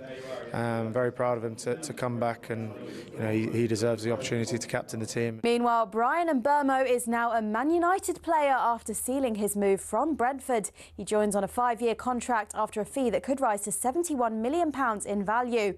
United superfan Flex was on talkSPORT last night, and he's fully behind the club's new tactic of signing in-form players from other top-flight clubs. I think Manchester United need to get back to basics and fundamentals of not doing the we're Man United, why are we going to sign a player from Brentford or from Wolves? No, that is exactly what Manchester United need to be doing. They need to be going around the league and trying to get the better players from the league where there's no settling in period. As always, there's more at talksport.com.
Yeah, good morning. This is talkSPORT Breakfast with Arnold Clark. Build your own car deal online, all with a few clicks. They make buying your next car easy. I'm Jamie O'Hara, and English football's most active professional manager of all time, Neil Warnock, alongside me. 1,626 games. Will that ever be beaten? I don't know. I can't see that happening. Can you, Neil? Not in this day and age, that's for sure. But we've got a very special guest. Delighted to say we are joined by this all-time Maverick talent.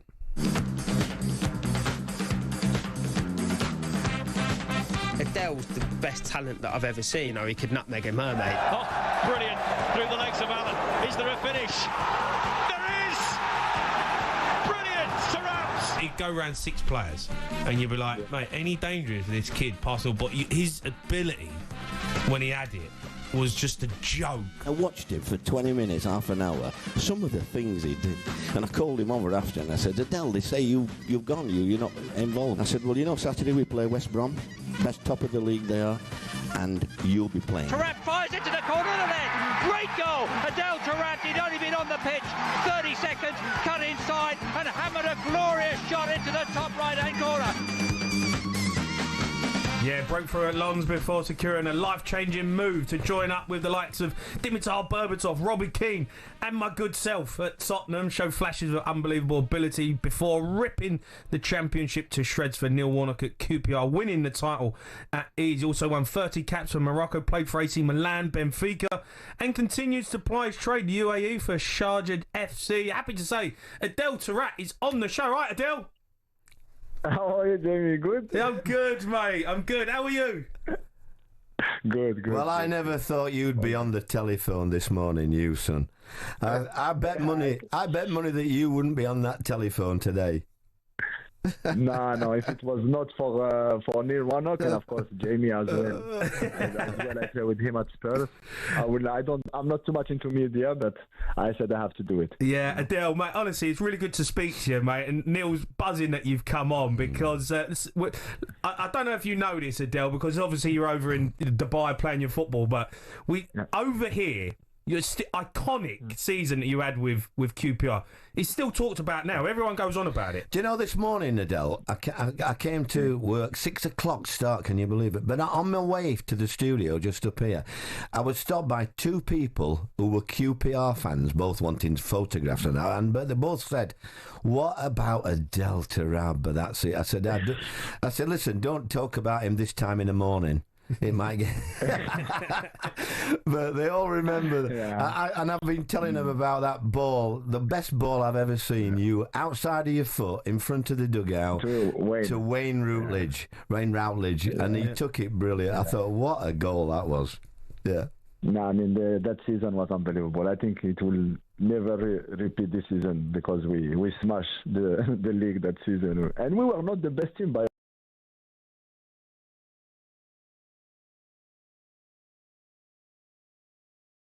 The guys like Sean Derry, Clint Hill, Paddy Kenny, Ali Follin. We were smashing every weekend 4-0, 5-0, 3-0, all the team. Yeah. You know, so Adel, and then he gave me the freedom. So he did give you the freedom. Adel, can you remember what Neil said to you when he first come in? Because I played with you at Tottenham. You never passed a bloody ball, but with Neil, he was a breath of fresh air. What did he say to you? No, amazing. You know, even that, when we were in Tottenham, Martignol liked us because me and Jamie, obviously, we were the guys who were knocking in the first team, Yeah. But we never had the chance because I think sometimes we deserve it, but they didn't give us the chance. They were not playing young player like they do now, Yeah. But nearly, it was simple. The first call, when he see me first time in the pitch, after I was on loan only 3 months, and after I go and he wanted to sign me for 1 year more, So after he called me, he said to me, come here, I will build the team around you and we will get promoted. You will make it for us. And Anyway, not when I was not happy, give me an extra day off. If I fight with a teammate, he will always defend me. Anyway, don't touch Adel. Do what you want, don't touch Adel. Yeah, we used to say, don't bother him, just let him do what he wants. But you lot, other 10 of you, you've got to make sure that we're solid. Just give him the ball and we'll win games. Yeah. And he was. I never forget the first time as well. I made him captain. Did you? I did. Yeah, I made him captain. And I said to the lads, listen, you're not going to be happy because I'm going to make Adel captain, but he will get another 10% out of him. He might not take this bat and ball home if he's captain. Yeah. But by the way, Coach, Jamie, by the way, with the season I make in the championship, okay, I'm 21 goals, 19 assists. And at the end of the season, didn't get it. Neil Warnock gives best player of the season to Paddy Keane, you know. I knew that. Adel, like, do you miss the moments that you had over here, because you were a joy, and so many people still talk about it. Do you look back at it and go, I miss them days? Yes, of course. I am a big fan of football. I had a great time. Of course, sometimes I reflect on my career, and if I had make some decision different, for sure that I'm sure that my career will be completely different. But I enjoy it. Listen, I'm still 37. I'm still playing football, and But this is football. You know this. Even you. I think my first choice that I think was not good. It was not to sign for Tottenham, because Tottenham is a good club. But at that time, I had the option to go to Arsenal, and I think it was more Frenchy club.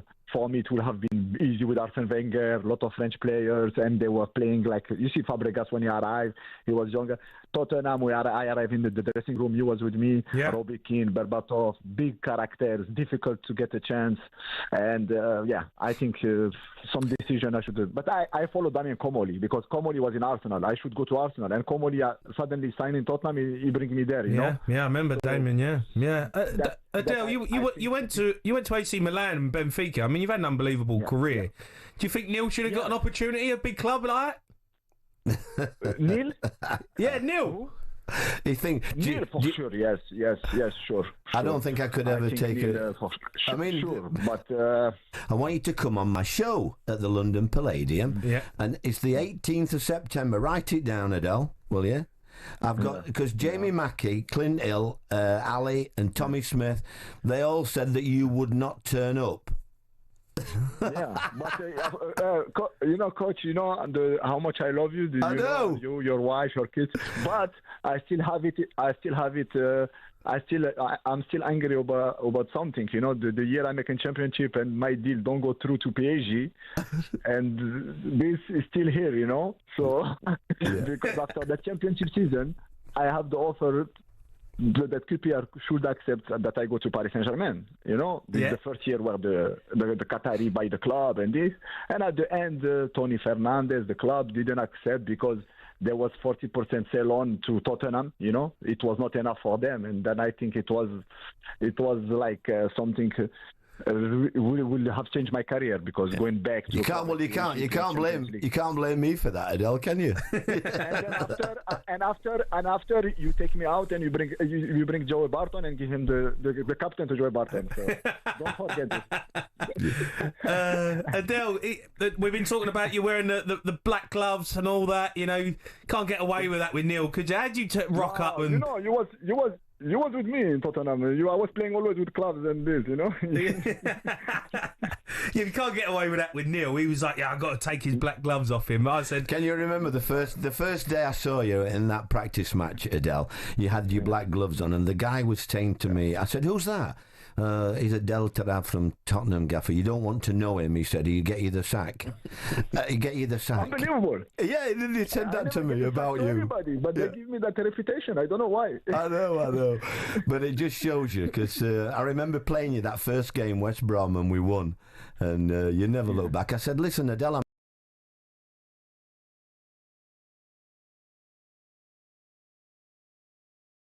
said, if you're bad, I play you the next game, and if you're bad, I play you the next game. So I really enjoyed it. I mean, you have brought some happiness to South London. I mean, the fans still talk about it. It's really, really happy time. I'm really glad to speak to you, Adel, and you do look well. You look fitter now than when you played for me. Yeah, because I start my career when I was 27, 28. Then I start to work hard, stop partying, stop this. Now I have family, so you change, So I did have a good effect on you then, didn't I? No, you hadn't. You was my big problem, because I was thinking every manager will treat me like you. So after it was difficult for me. Yeah, it's true. It's true. Adel, we've been asking. Go on, Adel. Go on. No, because I arrived in Benfica. When I arrived in Benfica the first season, and I was thinking, they will treat me like Neil Warnock, because the first Rui Costa wanted me, because he saw me in Milan and this, blah, blah. I arrived, the coach, he don't even look at me. And me, always Neil Warnock was like, where is Adel? What he need? He's okay. First thing, he go ask the doctor, Adel is fine. This. Now I was like,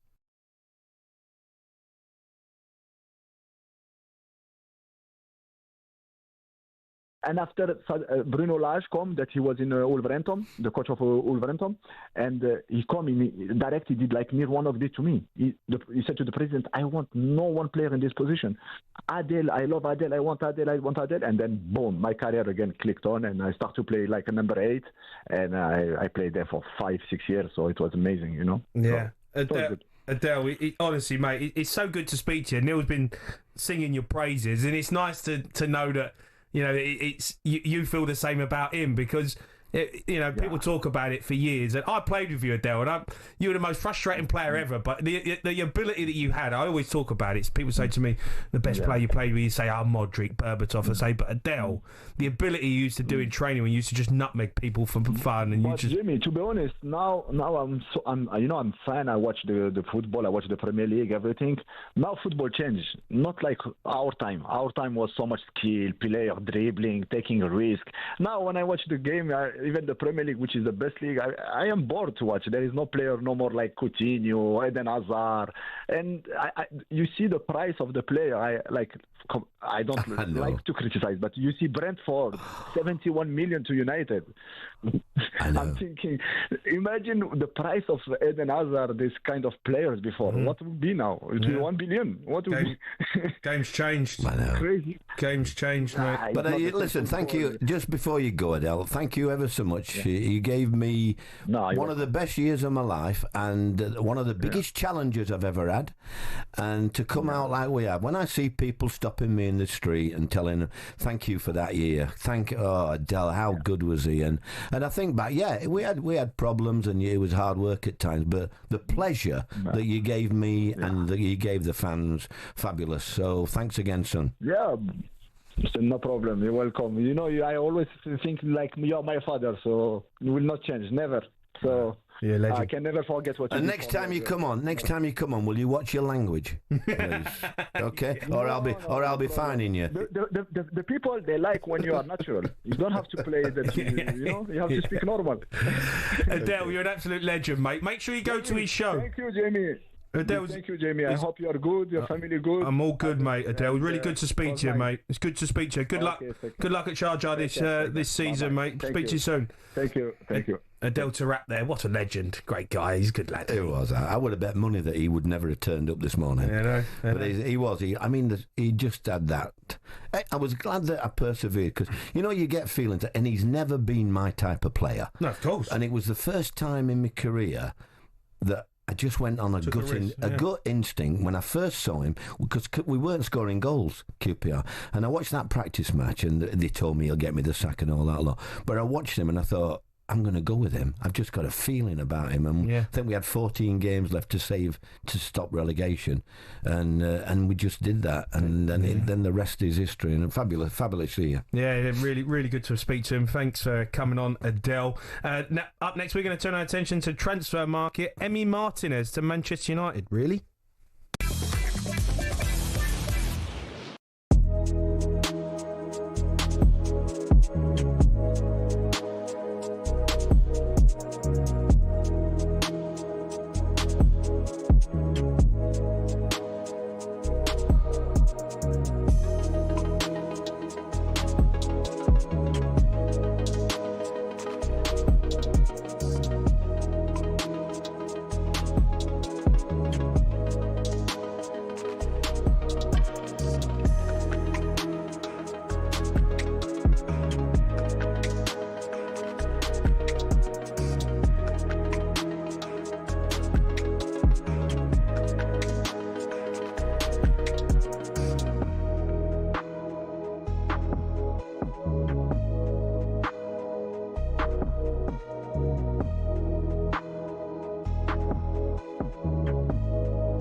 Really enjoyed that interview with Adel Taarabt. We was contemplating how many times he would swear. We had to dump him a couple of times, but he was really good. He's a great talker, wasn't he, Neil? He was brilliant. Yeah, he's articulate in the respect. I think he really tried hard when he was here to learn everything. Yeah. You know, and so he's come over well. He sounded really good, didn't he? Yeah, he sounded well. Really nice to speak to him. Brilliant player, and he's great. When I look at his body, he looks fitter now than when he played for me. You know, he does look fit, doesn't he? Yeah, he looks all right. Right, let's get straight to our chief football correspondent, Alex Crook. Right, Crookie? Morning, boys. You good? I'm good. I'm good, matey. Look, Man United, all the talking point right now. Brian Mbeumo's done.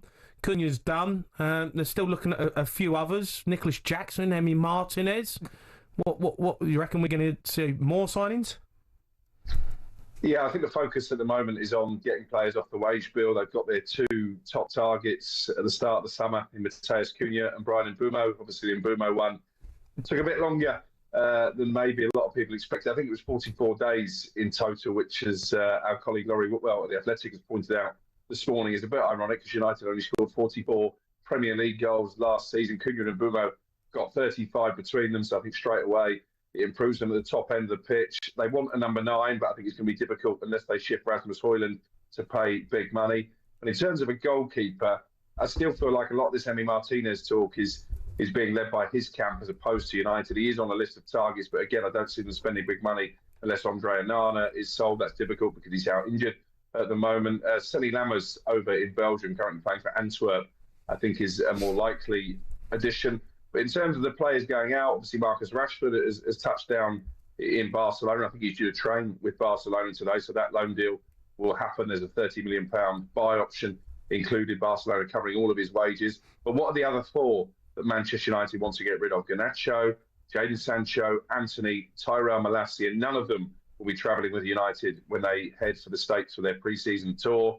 And the price tag for Garnacho has come down to as low as £40 million. There's a lot of talk in Italy about Juventus and Jadon Sancho. I think Anthony probably will end up back at Real Betis. So once they've cleared the decks, I think United will look for reinforcements. They need them, don't they? Because they were so poor. Alex, you know, is it? I don't know whether it's just me or not. I can't get my head around this. Is there no talk at all about Man United signing a centre half or a fullback? No, I don't think that's seen as a priority. They did show a bit of interest in Purvis Estupiñán at Brighton, but I think he's AC Milan bound now. They agreed a deal with Brighton last night. I think they've got Aidan Heaven, who's going to be added to the senior centre-back ranks. I think midfield, Neil, is more of a priority for me. I watched the friendly against Leeds at the weekend. They just lack legs in midfield for me. Bruno played in a sort of deeper lying midfield role alongside Casemiro. It didn't really work. So I'm a little bit surprised they're not looking for someone with a better engine in midfield. Maybe a Wilfred Ndidi. What about that lad that plays in the Spanish league that used to play for Man United? The lad, what do they call him? Who are you talking about? Who top player who they sold, and he's probably the best, more legs than anybody else. Oh yeah, it'll come to you in a minute, Alex. You've thrown me. Yeah, you've thrown me. He won a title in Italy. Scott McTominay. Yeah. No, you said Spain. You said Spain. You said Spain. Oh yeah, Scott McTominay. You should have read my mind, you two. I mean, that's who they need. Will they buy him back? Yeah, they should. They should. Well, I tell you what, they've missed him because not only did he have the legs, he had the goals as well. Which he did, You're right. Sir Alex Ferguson loved him. Let's talk about Ekitike. He's having a medical today. Yeah, he's due to touch down and undergo that medical. Liverpool obviously swooping in ahead of Newcastle. It's a deal worth £79 million with the add-ons. I know Arne Slot thinks that could prove to be really good business. He's a number 9, but he can also play as part of a double act up front, or he can play out wide. I think they like the versatility that he brings. And speaking to people who've watched him in Germany, they think this is another real coup for Liverpool. Nearly £300 million they spent, including the add-ons. Obviously, Florian Wirtz, the most high-profile signing. I think it's going to be very difficult for anybody else to get close to Liverpool next season. Well, Man City will have something to say about that, I'm sure, with the players that they're trying to get over the line. But Ekitike, he's going to be a good player. I think when you've watched him, he looks like the real deal. What about West Ham? We talk about the big clubs all the time, but what about the teams at the bottom? Everton, what sort of business they've been doing? They've been very quiet. Yeah, that they have, and it's interesting because I think they lost a dozen players out of contract, including Dominic Calvert-Lewin. They've replaced him with a striker, Barry, coming in from Villarreal, and with Charlie Adam on Friday, obviously part of David Moyes' coaching staff last season, did a bit of scouting for him. He thinks he could be a real surprise package. In terms of West Ham, it has been quiet so far. They've signed a couple of fullbacks, Juth coming in from Slavia Prague, Kyle Walker-Peters on a free transfer. They look a bit light at the top end of the pitch for me, because I'm not sure you can trust Nicholas Fulkrug to stay fit. Mikel Antonio is out of contract. Obviously, Jarrod Bowen can play as number 9, but as well. He's better out wide. Yeah, they've lost Kudus. The name that I'm hearing this morning, someone who's been offered to West Ham, Callum Wilson, someone they've admired for a long time, got a brilliant goal-scoring record against West Ham. Again, I'm not completely sold on his injury record. He misses a lot of football. Yeah, brilliant footballer. He just gets injured, doesn't he? If you keep him fit, he'd be fantastic. So I'm a bit worried about What's West the Ham. latest with Calvert-Lewin? Where's he looks like going? Where does he look like going? Calvert-Lewin, yeah. Well, I think the issue there, Neil, is his wage demands. I'm told he's asking for big money, 150 grand a week, which Everton weren't willing to pay. Again, 150 grand a week? He's on a free. He's on a free transfer, don't think. Oh, yeah, he's hardly played. I know, but there aren't many around. No. And there aren't many around, and he is mobile when he's fit, isn't he? Oh, I like Callum Wilson, Calvert-Lewin. They're both brilliant when they're fit. We're just keeping them fit. You got Jamie Vardy as well, sort of a list of veteran free agent strikers. Yeah. Who knows? Manchester United might just get desperate enough at the end of the transfer window and pull the cord on one of those. I don't think Jamie Vardy's a bad punt for a big club. I don't know. Like if you bring in not for 1 year. Yeah, for a year, and you bring him in, and he's a bit of a stopgap. As Neil said, there's not many strikers around. And you say, right, I'm signing him, but then I'm going to use Vardy off the bench. He's going to make an impact. Good person in the dressing room. I really don't think it is a bad... I think Vardy will end up at a really good football club. Someone to take a punt, and he will score goals. It's just it. Well, he's got that winning mentality as well, isn't he? He's a Premier League champion himself, and keeps himself in tremendous nick. Scored some goals, big goals for Leicester last season. Obviously, a team that really struggled. So yeah, I take your point. And I think of those three, he's probably the one you can trust most when it comes to staying fit and actually having minutes on the pitch. Yeah, absolutely. Quickie, you're a star, matey. Top man, mate. Thanks for coming on. Cheers, Alec. Cheers, guys. Have a good morning. All right, coming up, we're going to cross live to Australia ahead of a huge game for Owen Farrell, captain in the Lions, live and exclusive on talkSPORT 2 from 11 a.m. Can he prove he should start in the test matches? We'll find out next.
Well, you heard them roar, and now they're back for more. The Lionesses have a chance to make it to their third consecutive major tournament final as they take on Italy tonight at the Euros.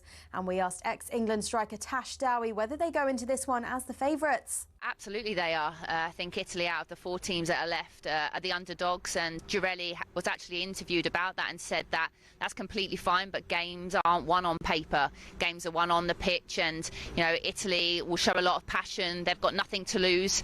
The pressure is definitely on England going into this game, being the holders. Not sure England fans will be able to handle another penalty shootout after that nail-biter against Sweden, but just in case, how long have the team been practising penalties for, Sarina Wiegman? You practice hours and hours. Over the last months, you know that when you go into a tournament and you come in a knockout stage, that you can go to penalties. So it's something that players train penalties all the time, also at club. Elsewhere, Brian Mbermo's joined what he calls his dream club, Man United, on a 5-year deal. But is the club really on the rise? Well, there are still doubts about the manager's adaptability. Amorim dug himself a little bit of a hole by being so persistent to that system, because I think he should have said, listen, I do favour the 3-4-3 system. I've had a lot of success with it. I hope I can make it work at Manchester United, but I need to look at the players that I've got. All your latest is at talksport.com.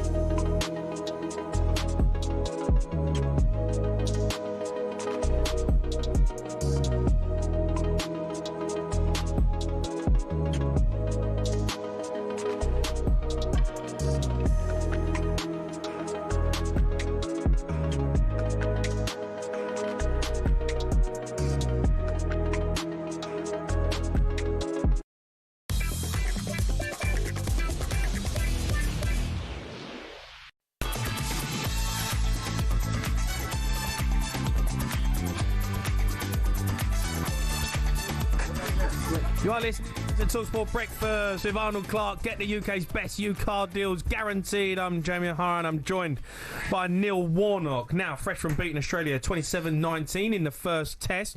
The Lions are back in action on talkSPORT 2 this morning against Pacifica 15. Here we go, test match series up and running. The Lions kick off. What Lions tours are about, you muck in, you get on with it. To the right-hand side. There's boys that are going to be involved tomorrow night that are going to play on Saturday, and it's just sort of the nature of the beast. Pollock's got it back and he's barreling his way forward. Up and over the 22. Keeps going.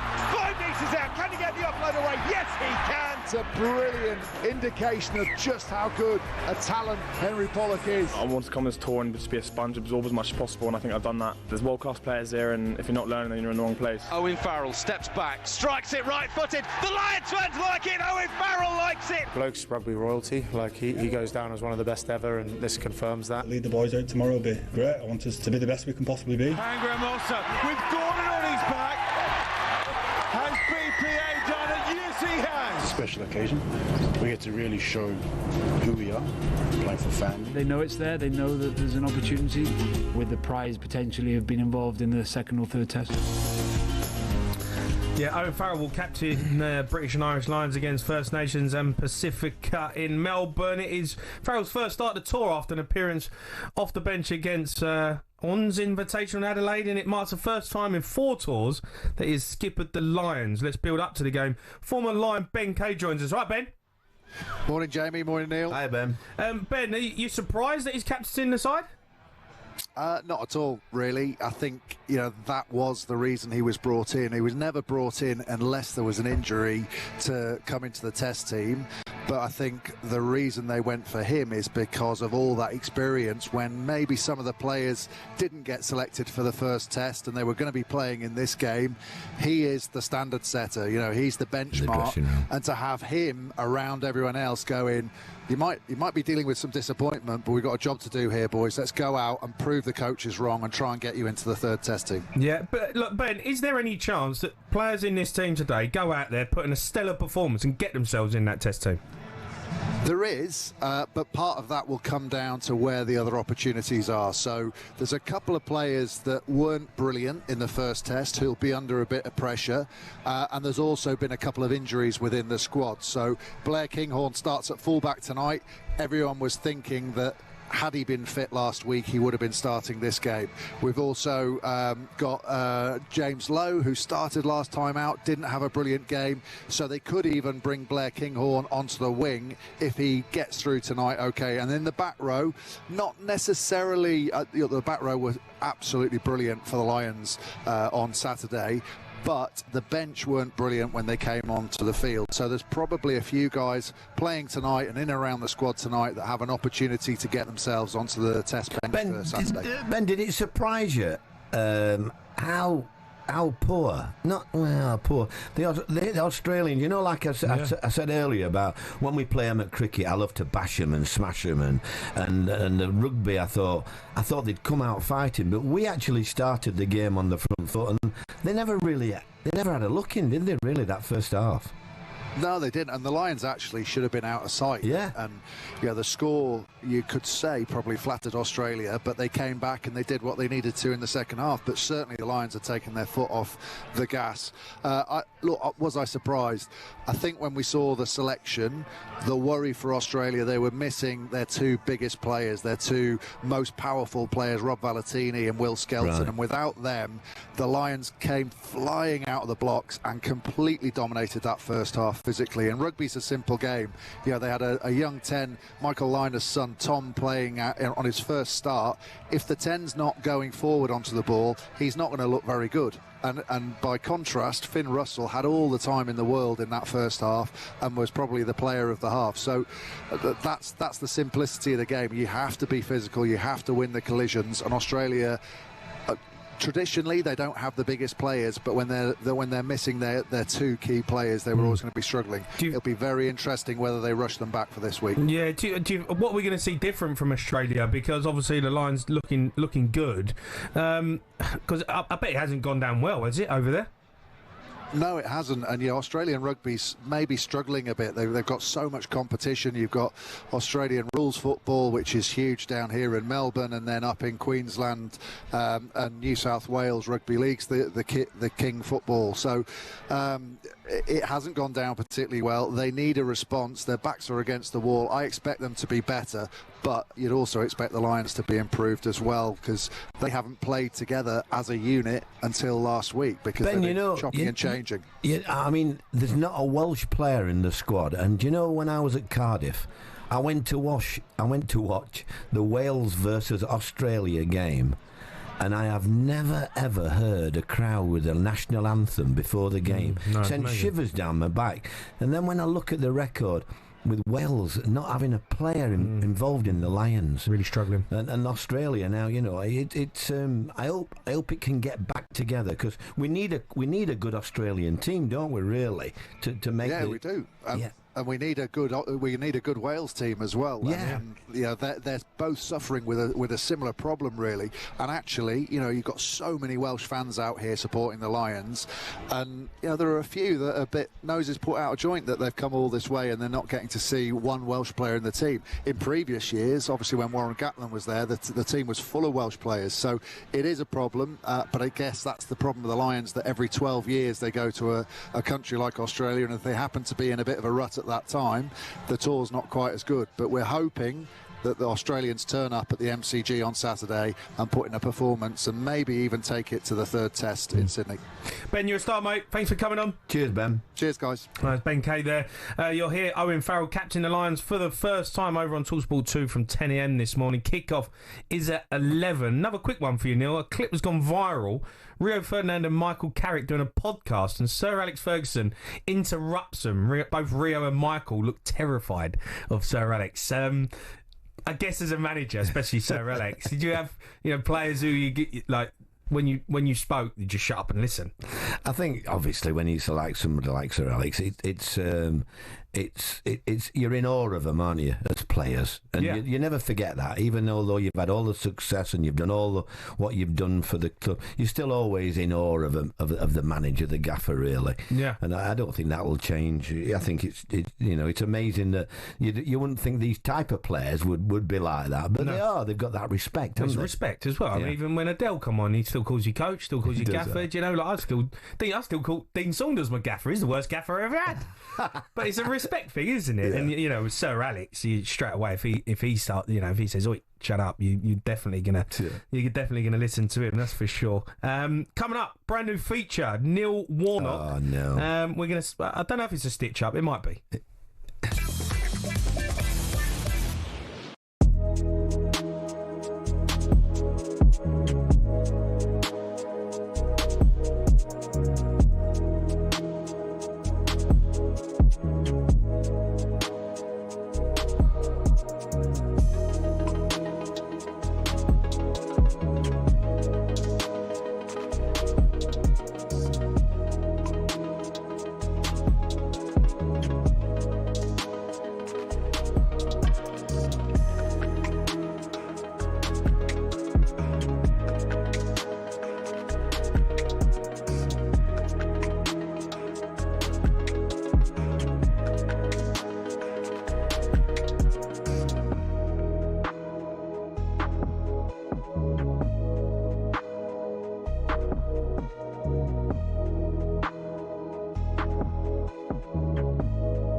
You are listening to talkSPORT Breakfast, me, Jamie O'Hara Neil Warnock. It's time to find out what Neil Warnock can't stand the most. Let's have a bit of Warnock it on the head, son. Ben, first off, my missus could have played against him. Well, here I am on my cycle. Oh, what a load of rubbish that is. The most exciting thing for me during the afternoon was the chicken and mayonnaise sandwich. I mean, I've always been a bit unlucky, you know. I mean, I have a go at referees, but I've been unlucky with referees. I mean, Graham Poll was a disgrace. They'll remember this night for years to come, won't they, the fans? And I certainly will, when I'm fishing on my pond. They're the worst backroom staff I've ever come up across. You don't want to get Chelsea when he's refereeing. And it cost me about 30 grand altogether, Ali. Hey, we're in London. London, aren't we? Danny, go and get in, Bass. Go and out of the way so I don't sit. You'll make me feel sick if I look at you. You've got to die to get 3 points. What goes through your mind? You don't know. Is it me, or is it payback time for me over the years? How does something like this come about? Is it something as simple as belief and confidence? Well, it's having a good manager, isn't it? I've got a few hot topics here for you, Neil. I want to know if you're happy to keep it or want to knock it on the head, son. First up, revealed last week, VAR could be given even more power, possibly get involved in corners and second yellow cards. So you're keeping that, or you're knocking it on the head? So how long before...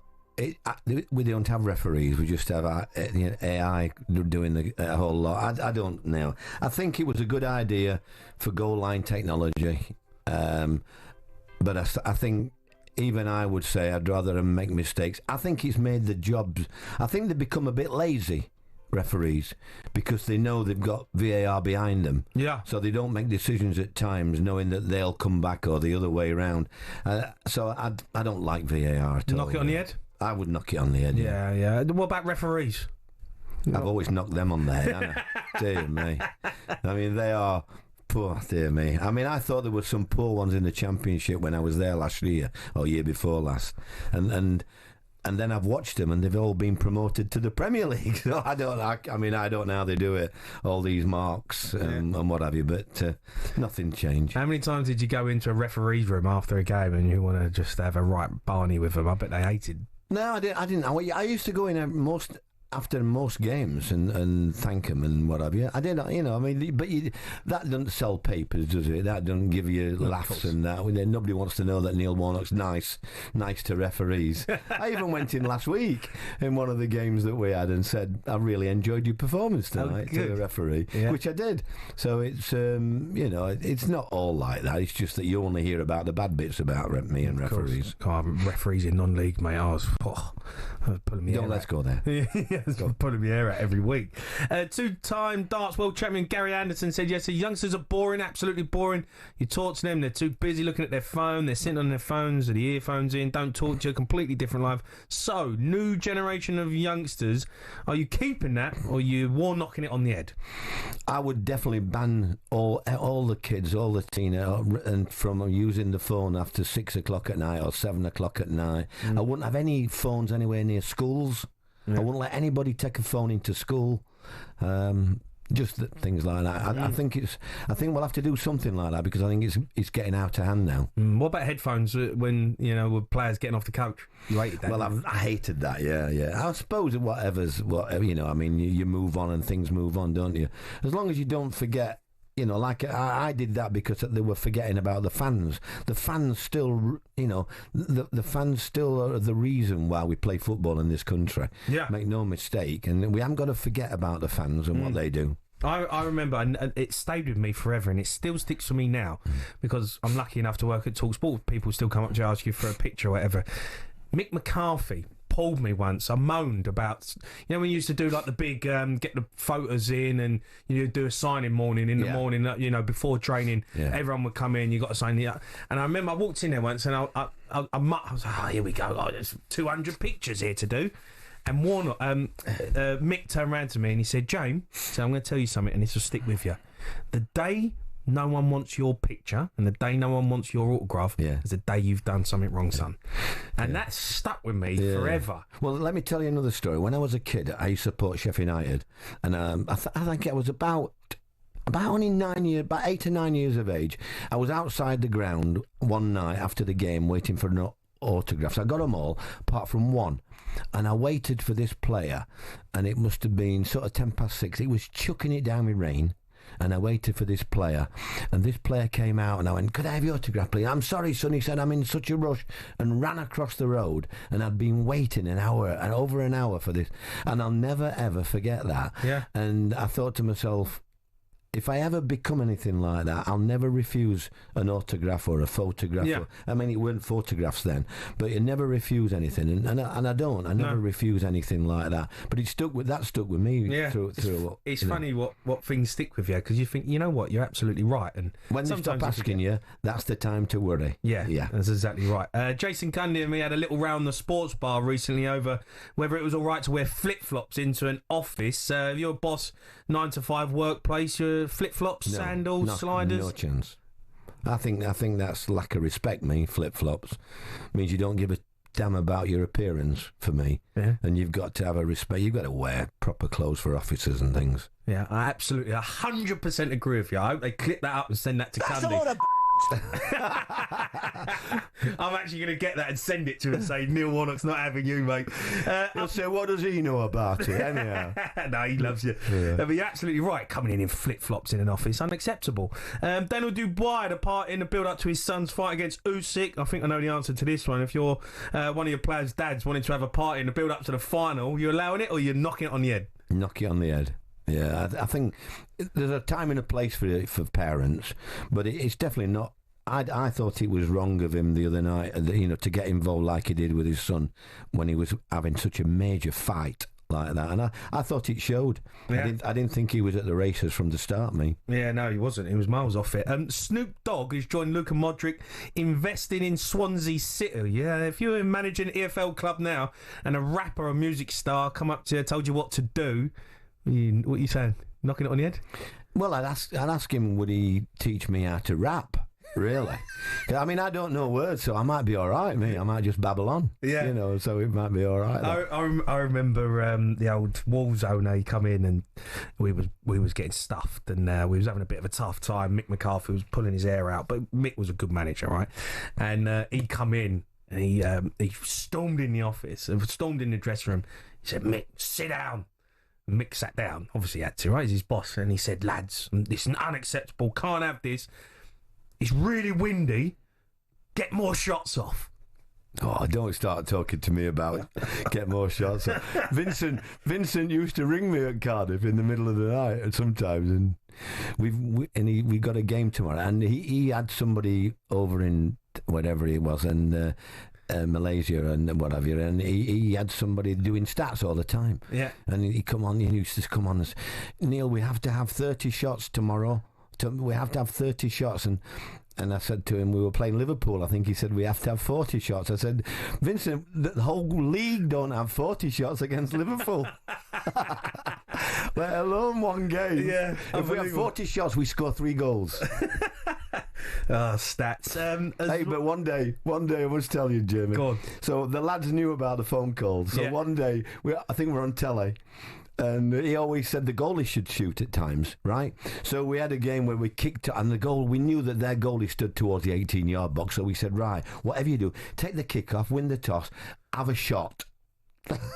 We said we did that. The goalie went back and caught him, but we said that was for Vincent, the shot. Yeah. Finally, Andy Townsend has said he thinks pints at 6 a.m. in the airport are ridiculous and should never be allowed. Pints at the airport, Neil, early doors? No chance. I don't think they should be allowed. I think. What do you mean? I don't know. Airport pint? But how can you have pints for breakfast? Oh my God, how bad is it? Oh, Neil, when you go, you get your health on holiday and you get in the airport, you're there, you got to have a pint, no? Well, we are a different breed, Jamie, I'm afraid. I don't see. I agree with Andy there. I do. I don't think you should any beer before 10 o'clock in the morning. But the only place that is acceptable though is an airport. Well, they've got to make profits, haven't they? So I don't suppose they're bothered as long as people want to buy it. But I do see it when I go there. Yeah. Because I shake my head. I think, what are they doing? Sort of 6 o'clock in the morning, isn't it? Yeah, and they're having a pint. Yeah. That's a lot of well, he's knocking it on the head. That's it, mate. We're done. You're shooting off. It's been an absolute pleasure, Neil. Thank you. Loved it. We've had Adel Taarabt on. Who would have thought? Who would have thought that we'd get Adel on? So hopefully, you've got your shows coming up. You've got 3 coming up. That is in one in Manchester, one in London, and one at Ashton Gate, which will be a belter. It will be a belter. I am looking forward to them, and I've really enjoyed it.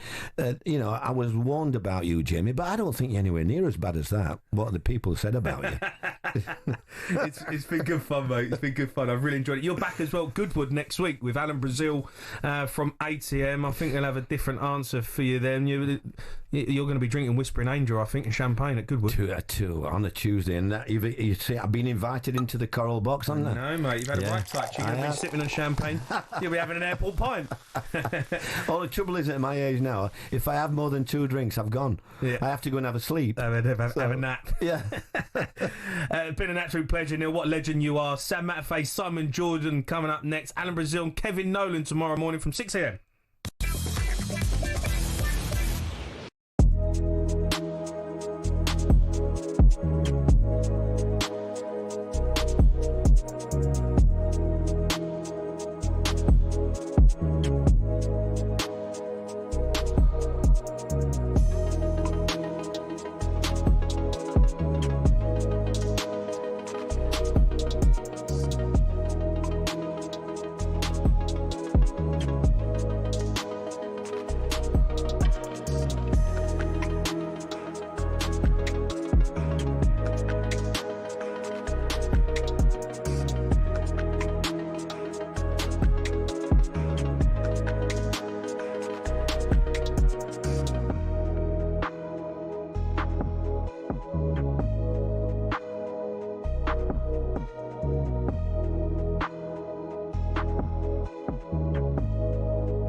Well, you heard